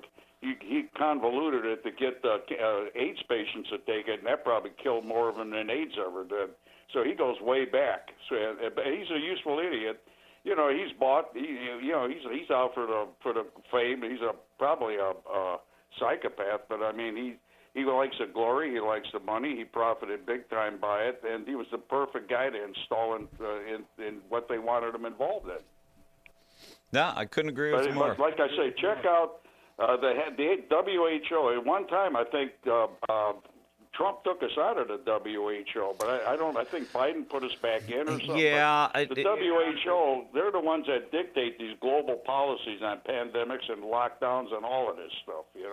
I know I'd have to go back and look because one, it's tough when you just get a notification on your phone to believe what it is. I don't know if we pulled out of the WHO, if we just stopped funding it, which you could argue means you've pulled out, but maybe we're still part of it. And then I would have zero doubt that Biden reversed all that. I don't know where we're at with it now. But yeah, certainly, as far as the PCR test that's used to determine the amount of cases to call a pandemic, the idea that test is so inaccurate. You could actually I think it was one of the heads of state out in East Africa or the Middle East or something like that was actually taking I forgot what it was, pineapple or something, and it was checking it for COVID and it was coming up positive. It was crazy. Well, but anyway, hey, thanks two for good calling. books on Fauci, Plague of Corruption, and then the other one, War Against the Weak. Thanks for calling, and be mindful of the COVID-infected pineapples this weekend. Okay, will do. Have a good Thank one. you. Next caller. How's it going? Happy Friday. Hey, Bob, good morning. I'd love to be there with you this Friday, but I got my restaurant up here in Milwaukee, my barbecue place. That I love to talk some Auburn football, but let's talk about this Fauci thing. This Fauci thing's just a cover-up for Epstein. You know that. Clearly. Hold on. I got to spit. I got to spit. The one thing I will say is I've never seen Brent bring in a spittoon, but yeah, it fits. It fits. I got it on my big fat belly. Hold on. Yeah, Fauci, it's just a cover-up for Epstein. That's all it is. And after this is over, this will go on for months, but after Auburn football in a minute. But after this is over, we're going to talk about voter fraud. That Save America Act is just to suppress women voters, is all it is. My wife is against it because the steps you got to take to change your ID. Hold on. The brisket's burning. Bob, I'll get back to you. Hey, have a good one. Thanks for calling in. Appreciate it. Good morning, caller. You're on the air. Good morning. Can you hear me? Yeah, I can. How you doing today? Oh, okay. Yeah, if you guys are arguing or contending that the COVID was not a contagion, that to achieve any form of herd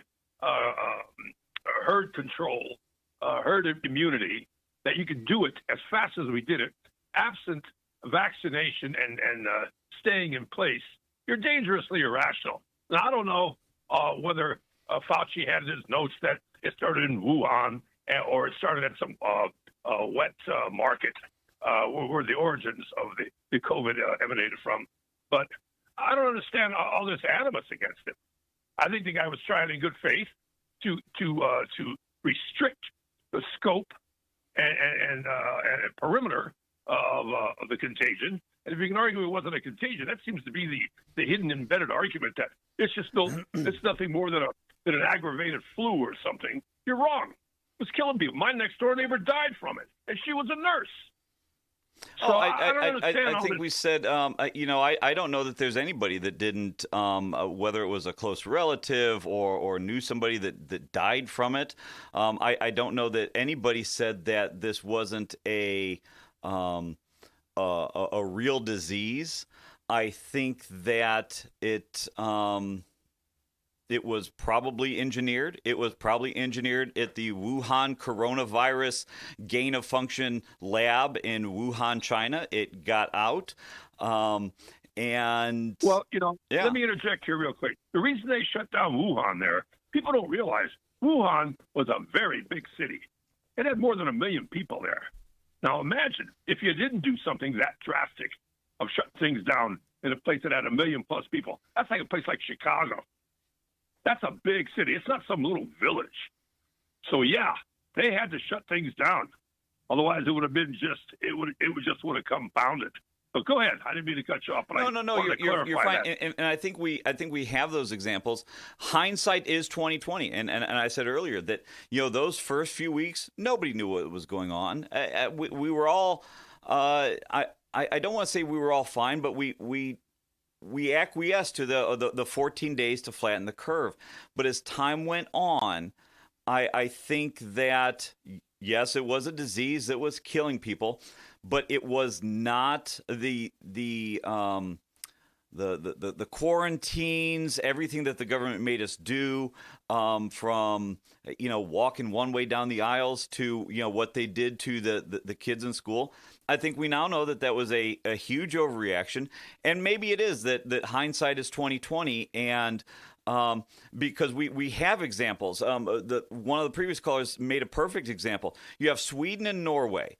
Not much difference between the two countries, except for how they handled it. One just said, go on with life. It is just a modified flu. And the other country said, no, we're going to follow these Fauci steps and lock everybody down.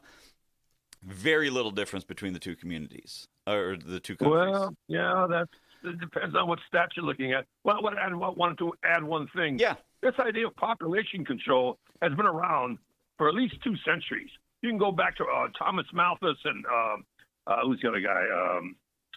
There's another guy. They talked to the mercantilists. Yeah. I can't think of the other guy's name. But that population control has been around for quite some time. And, it goes back to food supply and a whole bunch of other things. So and that's why control as an economic theory has been around for a long time. Yeah, and that it was. I haven't done my due diligence, but when the last caller brought up Bill Gates, my point with that was he for me he went from this computer tech guy to a engineered meat, bioengineered viruses in bugs and population control guy. It's very weird turn that Bill Gates has taken in life. And that's why I said we could probably have a whole show on that, because isn't it odd that we have these billionaires who, let's face it, they are quite literally they're above the law. But that there's people out there that think like this, that someone out there saying free time. Yeah, way too much free time. The rest of us are out here, working and raising families, and they have time to think about, well, let's use chemicals to engineer meat. Let's, again, conspiracy. This is my thing with conspiracy theories. That's why I love them so much. They always dovetail into the next one, and every once in a while, when things are right, you then question everything. There was the tick boxes that folks are finding. So now there's this version of Lyme disease out there that if you get bitten by it, your body chemistry alters, and then you become somewhat allergic to meat. And it's like these are the weird things that Bill Gates is doing, and it's like, man, you got way too much time on your hands, and those folks are dangerous. Yeah, that guy's name that I turned, that economist, David Ricardo. Okay. And Thomas Malthus and all that stuff. Anyway, I forgot what I was going to say. But, I thought COVID was a very real threat. Granted, there may have been some error on the part of the government, but at least it's error on the side of caution. And when you got, 300 plus million people to deal with, I don't know. Housing staying in place, nobody liked it. Nobody liked it at all. I didn't like wearing a mask. Nobody did. But I caught COVID 3 times, and I have lung disease, and I survived it, and due, I believe, very much to the medications and the vaccinations, and I'm thankful for it. So again, I caught it 3 times, so because I was starting to do things, and believe it or not, I think I caught it in the hospital. So anyway, I just wanted to add. I just think it's really, as for Fauci claiming the 5th, hey, they're coming after him. It's his right. Everybody else does it. So, That's what it's there for. His lawyer told him to do it. Do it. Because he's some discrepancy in his diary from what he told the public at large, hey, happens every day. So I don't know. I don't see a crime here. And so that's what I think Rand Paul's doesn't have a campaign message. And so he's cooking this up as a dog and pony show it's a form of campaigning on our dime. Well, anyway, thank you for your time. Oh, no. Thank you for calling in. And I agree with you. It's, if I'm going to blame the left for the first few years of COVID, I'm going to blame the right now for it. Okay, great. You had this thing. You got Fauci to do exactly what you wanted him to do. And that was to plead the fifth 111 times while also playing footage of him saying, I'll testify in front of anybody. I'm the king of medicine here. And so he played into it, and you got a bunch of Republicans with sound bites. Now, what are you going to do about it?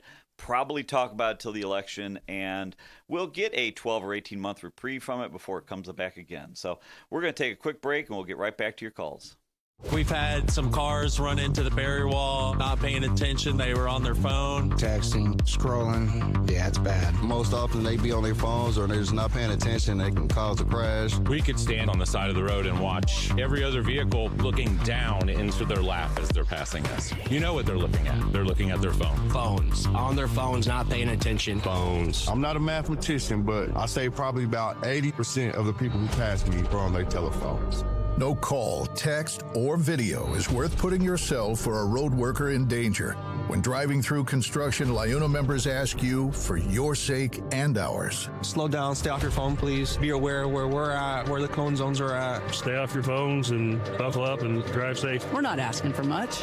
This is Brian Short, business manager for the Indiana Laborers District Council. Everyone deserves a safe place to work. Do your part in the cone zone. Slow down, save a life. We're all in this together. A message from Laborers International Union of North America and affiliated locals. Life's biggest challenges don't come with a warning. When legal issues arise, whether it's a car accident, personal injury, criminal charge, or representing you before municipal boards, you need a trusted advocate on your side. At Westland & Bennett, we listen first because your story matters. We provide strategic, personalized legal solutions to protect your rights, your freedom, and your future. Peace of mind starts with a conversation. Call 219-440-7550 today for a free consultation. Do you like to work with your hands, creating something from nothing? Then think about Laborers Local 41. You'll get 432 hours of apprenticeship training, all while earning a wage with benefits and incurring no student debt. You'll travel to different job sites, learn tons of skills, and in a lot of cases, be the first one on and last one off a job site. It all starts at laborers41.com. Fishing for a seafood meal without the stress or mess of cooking? Leave the work to the Strachan Van Til Seafood Department. For just $1 extra per pound, we'll fry, grill, or steam your fish with your choice of 3 kinds of breading. Try our fish and seafood dinners. Each includes a half pound each of seafood and fries, and a quarter pound of coleslaw. Want the freshest catch in town? Reel in the fish and seafood selections from your local Strachan Van Til. Welcome back. 7:52 in the region. We'll hit traffic and weather at the top of the hour, but right now we've got a bunch of calls, and I want to get to them. So good morning, caller. Happy Friday. You're on the air. Hey, Bob, you there, buddy? I am. I'm sorry. For a second, I almost went into a voice myself. I apologize. Yes, I'm here. Go ahead. No problem, Bob. You know what? I'm really glad that you're taking this show. You know, I archive all my calls, and I usually write them down because I care for the region. So I want to make sure that when I talk and blab my big fat mouth, I'm actually going to come out with some truth. So it looks like on July 29th of 2021, good old Larry Lightfoot and Allison Arwadi, we were all left to assume that Lollapalooza was a super spreader event. Remember the Delta spread? The Delta. I forgot about that. Super spread. I forgot about that too. Falling over everywhere. Yeah. Oh, yeah, my friends, people were dropping their tickets and their phones and everything. People were just picking them up, and they didn't care. They were just going in to leaving them dead right there because they were so upset. Look, people, This is where Brad shines, okay? I'm telling all of you, you know, it's amazing, Bob. Nobody biked in on a mask, you know, with their mask. Nobody was huffing and puffing, thinking that they're going to catch COVID from anybody they're bicycling around. Remember that guy? Oh, yeah, he's the guy that owns the station. Yeah, he's yelling at people. Here's the problem. All of you people that went after people like us trying to sound the alarm, because this was the dry run for when they collapse the currencies and they change everything around. It takes them that long to plan. See, they plan things and you don't know it. And you don't even want to admit that there could be bigger than government running this place, or at least affecting it with some, let's just say, iffy money, NGOs, all kinds of things. But none of you will admit any of it. But now you're going to have to. So when somebody tells me don't rehash this, that is about as anti-American, as communist, socialist, pig-faced loser that you could be to say never, ever revisit this. They closed my friends' businesses. I know people hundreds of thousands of dollars in debt because they closed businesses and nothing happened. They've lied about the numbers. They've lied about every single thing. And anybody that's calling up, and it's amazing, Bob, they won't show up and interrupt your show today. Are they going to call and interrupt Chuck's show when I really call back prepared because I actually had to do something this week, because I had to catch back up from the debt that I got in 5 years ago with a business because they shut me down? They told me I couldn't work when I wasn't even nearly 6 feet from somebody. How close was it? 3 feet, 6 feet, 9 feet? Yeah, they love their numbers, too. Remember that, Bob. And you know, Bob, I just can't give you enough credit for actually taking the time and letting us talk about this, because we don't want to rehash it. We don't want to rehash it. Put on your mask. Put on your mask. You're going to kill your grandparents. The list is going to go on and on and on, and you're never going to hear the end of it. Okay? Not you, Bob. You're a good guy. You people out there have got so much anger coming at you. For the last 5 years, you told us even after it was over, we were still killing your grandfather and grandmother. Okay? It is proven nobody is – I'm sorry. It has been proven that this is massive collusion. And if you don't want to admit it, you're in denial and you're working for the enemy. You're working for the enemy. This is orchestrated to the hilt. Look, you know, big fat man over there next door who's everybody's so-called hero for letting the borders flood in and giving money to illegal people that rush our border versus the people that pay the taxes in Illinois. You know, that guy's got blind trusts that were all up in COVID testing. Do you know how much money that blind trust made because of this testing? Look, folks, they put you in line and wanted you to walk in a supermarket in a line to see how much you would comply. And you did it because you're all too scared to actually live your life. I don't want to hear that I took it because I had to go to work. I don't want to hear it because it was my livelihood. You didn't care enough about your life. You took an experimental jab over your livelihood. What was the difference? Except what you did is you shamed everyone else around you. You just kept on doing it and pushing, guys like me. And you know what I did? I archived it all. I recorded my calls. I put everything in writing because I'm coming for you. I'm coming for you. And the reason why I'm coming for you is because if you think COVID, if you even think COVID was even close to the event that's about to happen with the financial system, may God help your soul. Because I've been saying it for 6 years. And I got it all written down, and we're right on the cusp of it. But everybody's going to put up their mask. They're going to surround themselves with the slave owners that are the bankers, and they're going to give them your money. You're going to roll right over, just like you did. Hell, if COVID came, if the new financial system came with a free jab, you'd go over there. Remember Bill de Blasio and his with the free fries? burgers? With the Remember French fries? Yeah, the fries. Hell, yeah, they weren't even in beef tallow. Hell, it was in the worst seed oil you could consume. But you'll consume them anyway.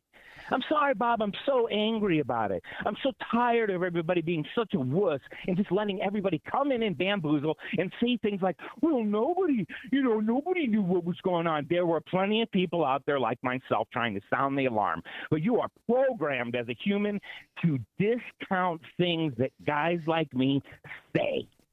because it annoys you. My voice annoys you. The truth scares you. Too bad. Now you're going to pay for it. Now your little mamby-pamby, make fun of me, little high school, nursery school, kindergarten behavior is going to have to come up against guys like me that can't even be a lawyer because we can't even agree that the law works. And it doesn't. It only works for the people, well, that want to comply to wearing a mask, for lack of a better term. Hey, you two people, things real we're going to come quick. after you. Two things real quick. Sorry, Bob. No, ranting. you're fine. You're fine. You were friend. on a roll, and I hate to stop. I do have two things real quick, and then I've got an unusual amount of calls, which is new. So I want to get to everyone. Yeah. So I'm just going to make two comments. I don't even need you to reply. I just got two comments. One, again, you had mentioned the voice thing. I swear, if you rewatched on YouTube, you came on, and I about did a voice, and so laugh. But you're the crypto guy. At some point in time, off air, I'd love to get together and talk about that stuff because you've always talked about the financial institutions, all this stuff. I thought about you the other day. I went to the movies, and there was a sign on the door that said, and this may not be a direct correlation to crypto and all that stuff, but it was the financial institution stuff that we're talking about. I went to the movies, and it was one of the show places, 16, 12, doesn't matter. I went there, and there was a sign on the door that said, credit or debit only because the penny is no longer in circulation, so they were trying to limit cash. And there's been this discussion for a long time about getting away, get away from the gold standard, get away from cash, get into a digital currency, whether the digital currency is just a debit and credit on your card, through your bank, electronic transaction like that, which then turns into some crypto thing. And I just wanted to say, like I said, I want to hop to the other callers here, but I thought about you for a second because I thought, that was the first time I've seen the penny thing, which the penny has been made for how many, 100 years plus, but now all of a sudden, the last 6 months, they stopped making it. Now we can't use cash. Come on, something. It was just interesting. And so I just wanted the writing's on the wall. Yeah. Yeah. So, just remember, though, the cash is COVID contaminated. Bob, I'm on it. It's got COVID. My cash has COVID. I'm throwing away my wallet. Have a good day. Have a good one. It is 8 o'clock. We're going to do a quick check of traffic and weather. The last one. You are listening to WJOB 1230 AM 104.7 FM in Rustic, Hammond, Indiana, streaming live on the YouTubes everywhere at WJOB 1230. Go like it, subscribe it, join us in the chat. Occasionally I like to take a look and include all of you guys too. Quick look at traffic. Oh, look, everything in Northwest Indiana is fine. No news. Again, if you hear something, send me a text, send us a note, throw it in the chat. Everything in Indiana is fine. And all your typical jam-ups going into Chicago on this beautiful Friday morning. But it won't be beautiful for long because Lynette is going to tell us about the rain. Good morning, everyone. Today we're at 70 degrees with highs of 83 and lows of 67. It's going to be humid with increasing cloudiness, periods of rain, and a thunderstorm late this afternoon. And tomorrow on Saturday, we'll be having highs of 71 and lows of 66. It's going to be mostly cloudy and humid with periods of rain and a thunderstorm, breezy in the afternoon. Then Sunday, we'll be having highs of 72 and lows of 63. Should be breezy in the morning, otherwise sunny to partly cloudy and humid. We've got about 20 some odd minutes left, probably a break in there because, we got to pay the bills. We've got a bunch of you on the line, so let's go through you as fast as we can. Good morning, caller. You're on the air. Happy Friday.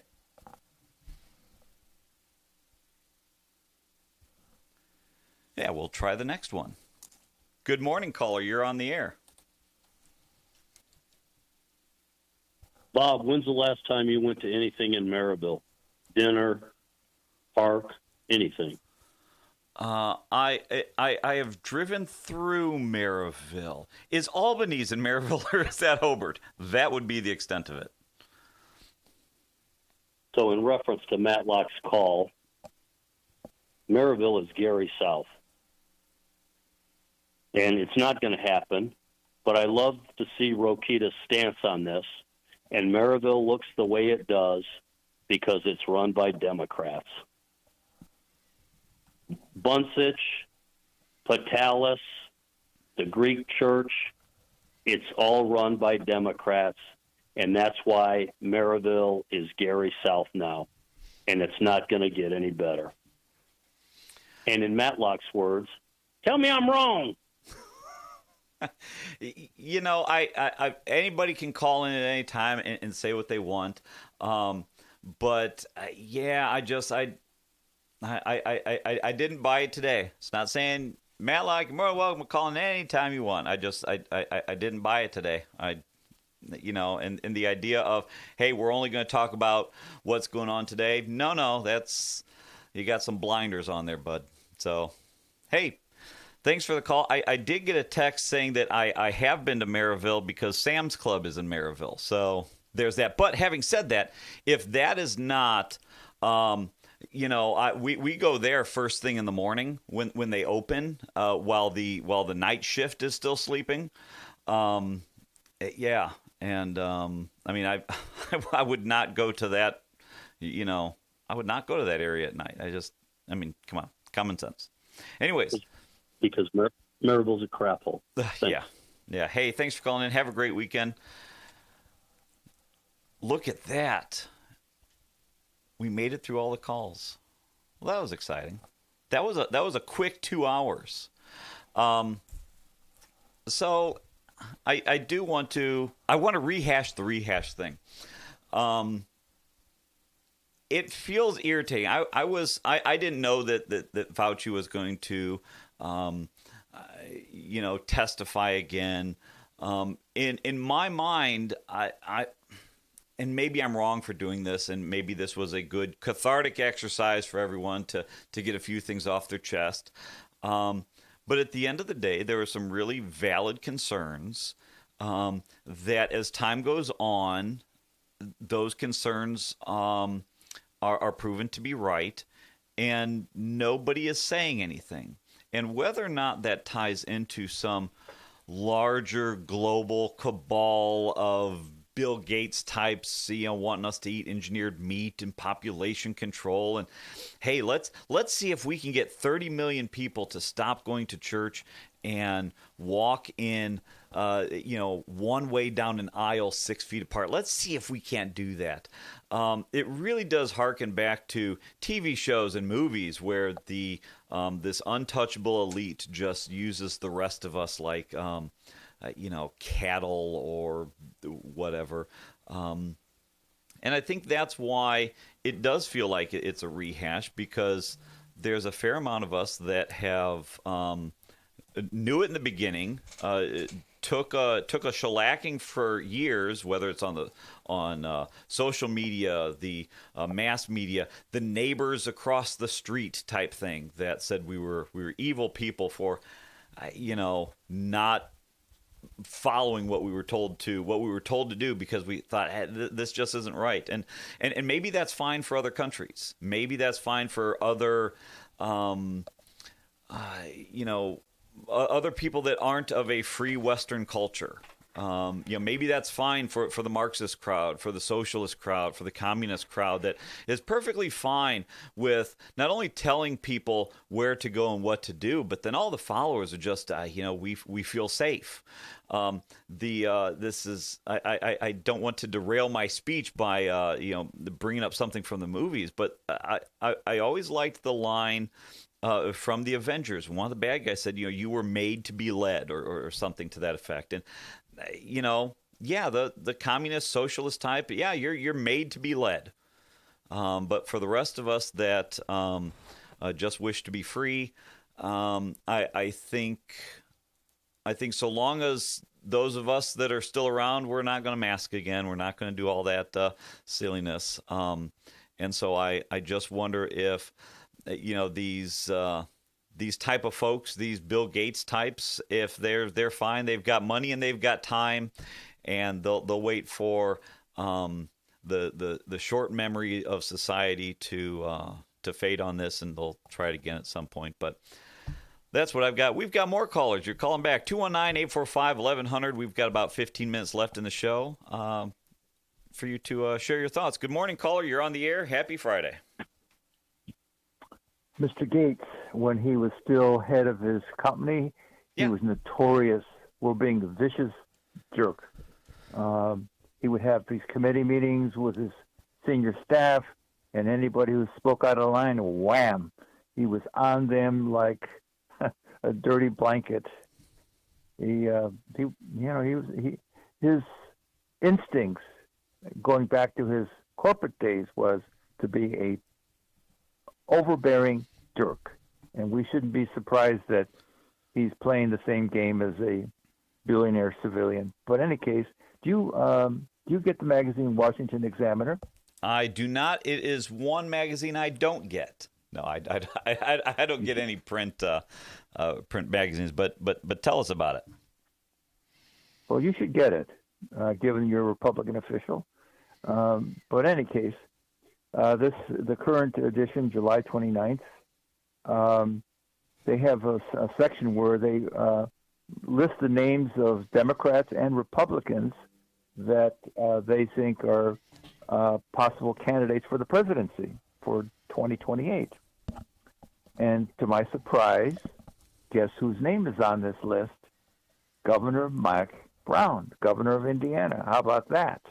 That tells me there that they are finding things to print. And I always say, I want to hear about the rest of the article. I don't know what's in the guy's head, but I do not believe where he's at in his life that he has any aspirations of charging forward with that. I think his aspirations might have been the same as a Mitch Daniels type who, because he was somewhat fiscally conservative, they wanted him to run. He was a safe bet because he was fiscally conservative, social mutism, and what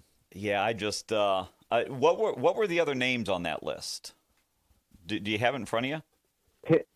Yes, Ted Cruz, Ron DeSantis, Josh Hawley, Brian Kemp, Thomas Massey, Secretary of State Marco Rubio, Rick Scott of Florida, Vice President Vance.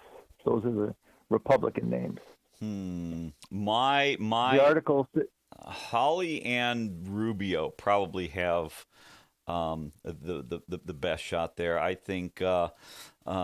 Not that you asked my opinion, but I got the mic, so I'm going to say I think Vance will go down with the Trump ship. And I could be wrong. I could, but yeah, that's. I think Rubio is probably the going to rise to the top of that list. The article says Brown has at least made himself part of the 2028 White House conversations since foregoing re-election to the Senate in 2024, in what would have been effectively a lifetime seat. They go on to say that the executive branch role befits Brown's successful and lucrative business career. Brown is 72 with a Harvard Business MBA, transformed his father's struggling Indiana truck body shop into Meyer Distributing, a massive national logistics and auto parts company. Today, Brown is one of Indiana's largest landowners with 6,000 acres of land across 9 counties per the 2026 Almanac of American Politics. How about that? Does any of that surprise you? I didn't know about the land ownership. That doesn't surprise me, though. I mean, what else are you going to buy? They stopped making land. I don't know that. He ran a successful business. From everything that I had heard, no firsthand accounts. He ran it well. I don't know that I've heard any reports of the employees saying anything. He was a one-termer in the Senate, consistently spoke of his frustrations about not being able to get anything done in the Senate. But you got a guy who starts a business from the ground up, is an executive. The legislature is probably not a role for you. It just isn't. I don't know that he would have used the Senate as a stepping stone to be the governor. I think he could have just ran for governor and probably would have done just fine on it. But I also think the executive of the country is different from the governor's mansion and I think he would probably just be frustrated with that. That's his life. That he ran a company. He was the CEO, the guy in charge, and it's really hard to take that personality and shift it into a position where, I'm not saying that he's a benevolent dictator, but I'm saying, going to where you have to govern by more of a committee is very difficult for those personality types. So, my guess is he's not interested in that. He just didn't seem to have a taste for Washington. But it's also nice to be asked to the prom, and so I'm sure he doesn't mind being on those lists. Look, there's 350 million people in the country, and you've got a list of 10 people who might be the leader of it for one party. That's a pretty cool list to be on. I'll give him that. When he was elected senator, I saw him as a kind of Rotary Club Republican. But the longer he spent in Washington, he clearly moved in the direction of being more of a hardcore conservative, and you started seeing him on the conservative networks, Fox and Fox, Newsmax, Newsmax, and so forth. yeah, those. Yeah, you started seeing him more and more of him being called to make comments and so forth.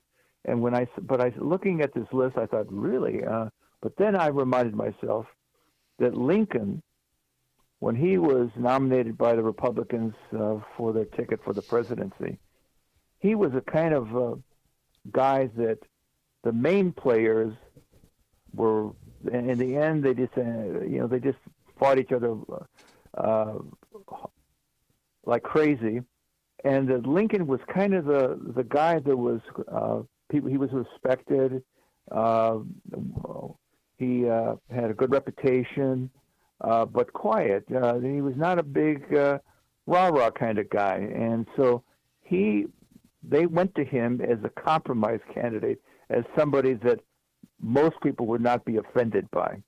And I'm thinking that Mr. Brown may be in that category, that if the major players like Ron DeSantis from Florida, Mr. Hawley, et cetera, I mean, if they just get to the point where everybody's mad at each other because they're fighting like crazy, and who knows, they may just turn to a guy like Mr. Brown, given he's a Harvard-educated man, a successful business guy,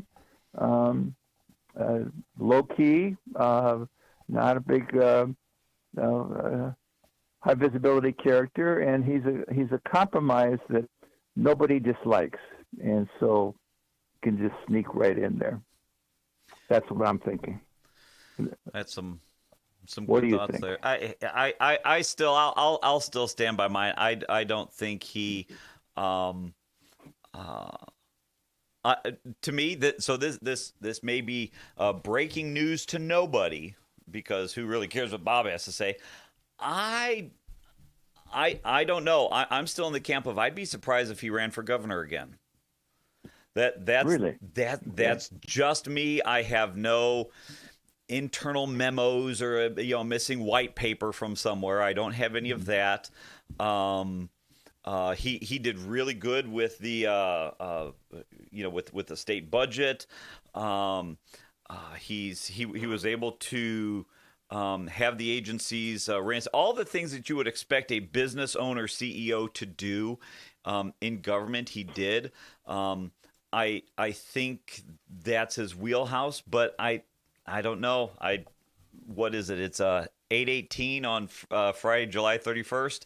Somebody can put a pin in that somewhere, and when he announces it, you tell me I'm wrong. But I have no insider knowledge on any of it. I get the sense that he is, and not because politically somebody will vote him out or anything like that. So when I say a one-termer, sometimes people think that it's because he was ousted. I don't think that in any way. I just wouldn't be surprised if he did one term and went back to, I think he's from Jasper, and that, my own personal opinion, it's worth a dime. That's my thought on it. But I do like. Have Rubio. you ever met him? Yes, I have. Several times. What was your impression? Just that. Somewhat, if you meet someone who is at a different socioeconomic elevation than yourself, someone who looks at the world a little differently, it was hard to be relatable. But met him many of times. I'm sure if you find me on social media, you'll find pictures of us together. A nice guy. Have zero things to say negative about the guy. I just, he seemed to just look at the world differently. But again, you're the CEO. You're a billionaire. You're probably not, waiting for coupon day at Strachan Van Til's like the rest of us. So I don't know. He seemed like a nice enough guy. I don't know that he has an interest in the presidency. That's me saying that, though. What do I know? I was puzzled by the fact that he remained loyal to Mr. Trump on this issue of realigning the congressional districts, and whereas the Republican Party went against it. And so I had to wonder a little bit about why is, for a guy like him, a low-key guy like him, why would he stick his neck out for Trump when his party is going the other direction on that issue? I mean, Trump was really big on it. I mean, he was really angry. And, of course, he ended up spending serious money to knock Republican legislators out of the box. Right. And we had two right here from Northwest Indiana that a couple of them, yeah, got stung by the. So I was puzzled by that, and still am, as to it seemed out of character for him as to why he would be loyal to Trump. Did that ever occur to you, or think about that as to why? The redistricting. That was such an odd anomaly to get so much focus on what started as a single issue in what is very local politics, here for us. Again, you've got, Niemeyer, Durnell, a handful of other guys from around the state. These are our local guys. These are guys that you find, walking around the grocery store. And so it was odd to have that much exposure on that type of race. Why? My guess is, so they were lobbied heavily. Everyone in Indianapolis was heavily lobbied by Washington. And so at some point in time, something was said that made a majority of the leadership, not all of them, certainly not on the Senate side. I mean, you've got, the Senate leadership is probably not going to be the same Senate leadership next go around. Obviously, something was said that there was some buy-in on, and they went all in on for this the new wave of Republicans that you will probably see go down to the State House. I'm okay with it because every once in a while you need to bring in somebody new. So I don't know that that's a direct comment on whether or not folks like Niemeyer and Durnell had been there so long that they had to go. But I think on the face of it, new folks, maybe they'll bring some new ideas and maybe they'll make some change. And who knows? In 12 years, maybe we'll say we've had enough of that too. I don't know. But I'm sure Niemeyer and Durnell. Did they ever express surprise or shock that Trump would go after them as aggressively as they did on on the redrawing of the congressional district? Why are they picking on me? I'm just nobody from Northwest Indiana. Why? Yeah, I Leave me think alone. I did speak with both of them.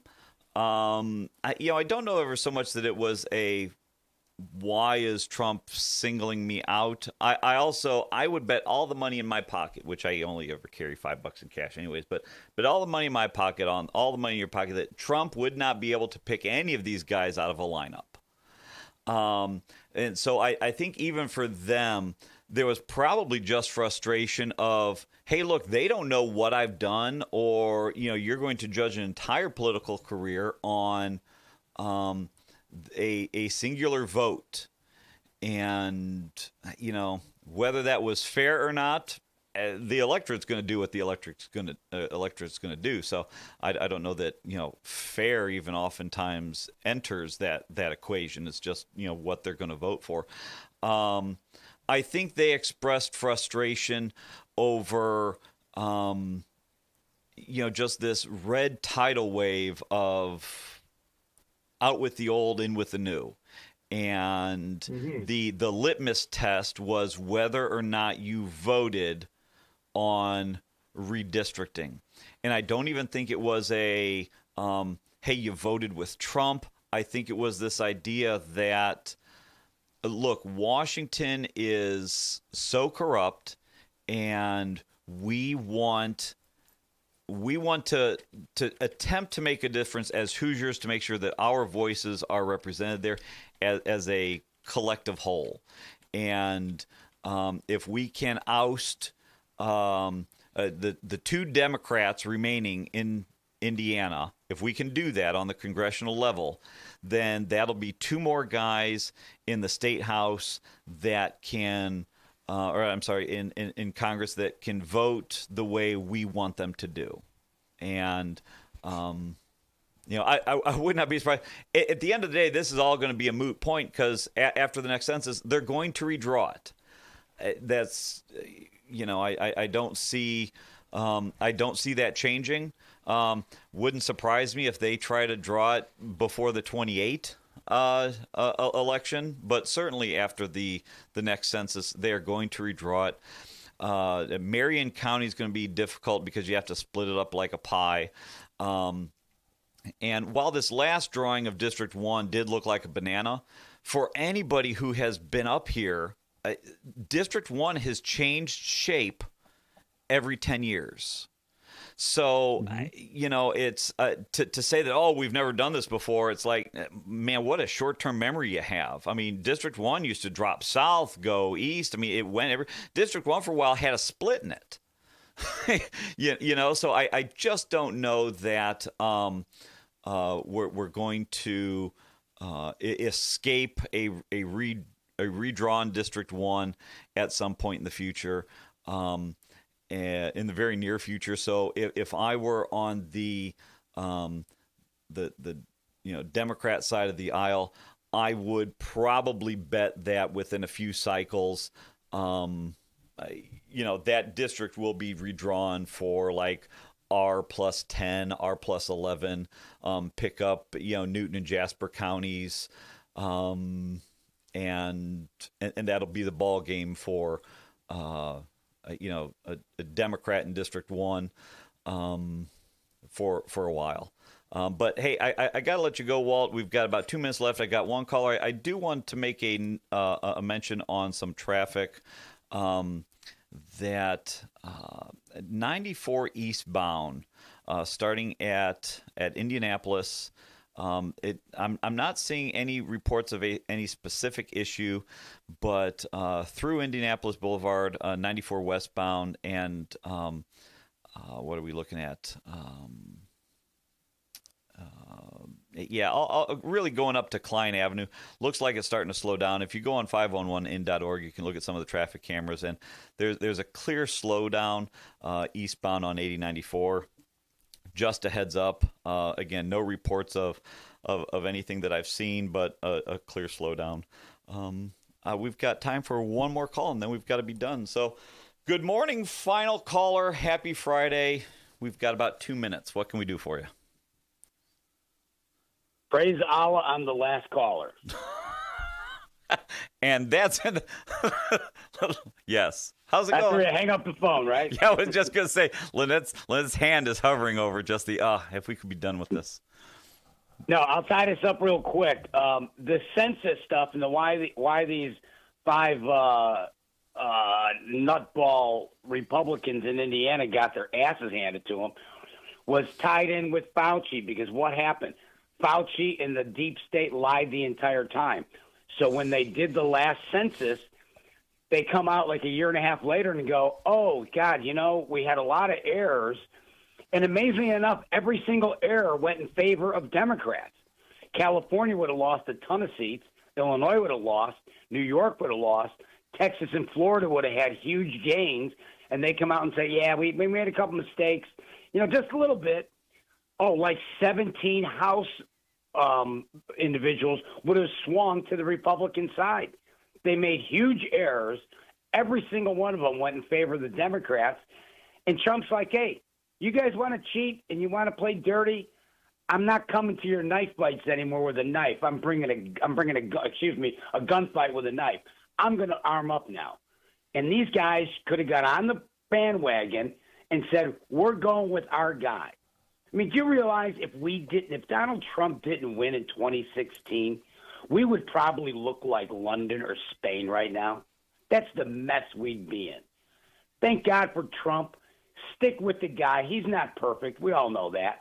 But if I got to choose between diaper Joe Biden, Kamala, Bernie Sanders, the greaseball from California, or Pete Buttigieg taking up eight weeks to breastfeed a baby, I mean, I'm sticking with Trump.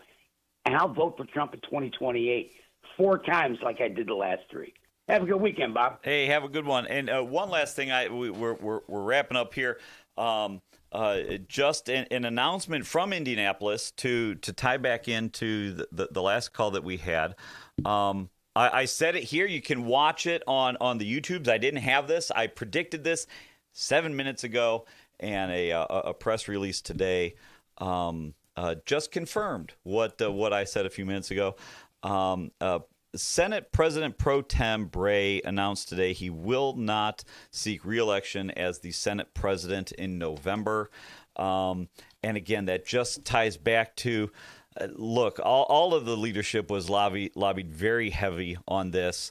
And I think there were some issues that some guys didn't have buy-in on, and clearly there were some failures in the Senate politically to go along with what the mass of Republicans wanted in the state.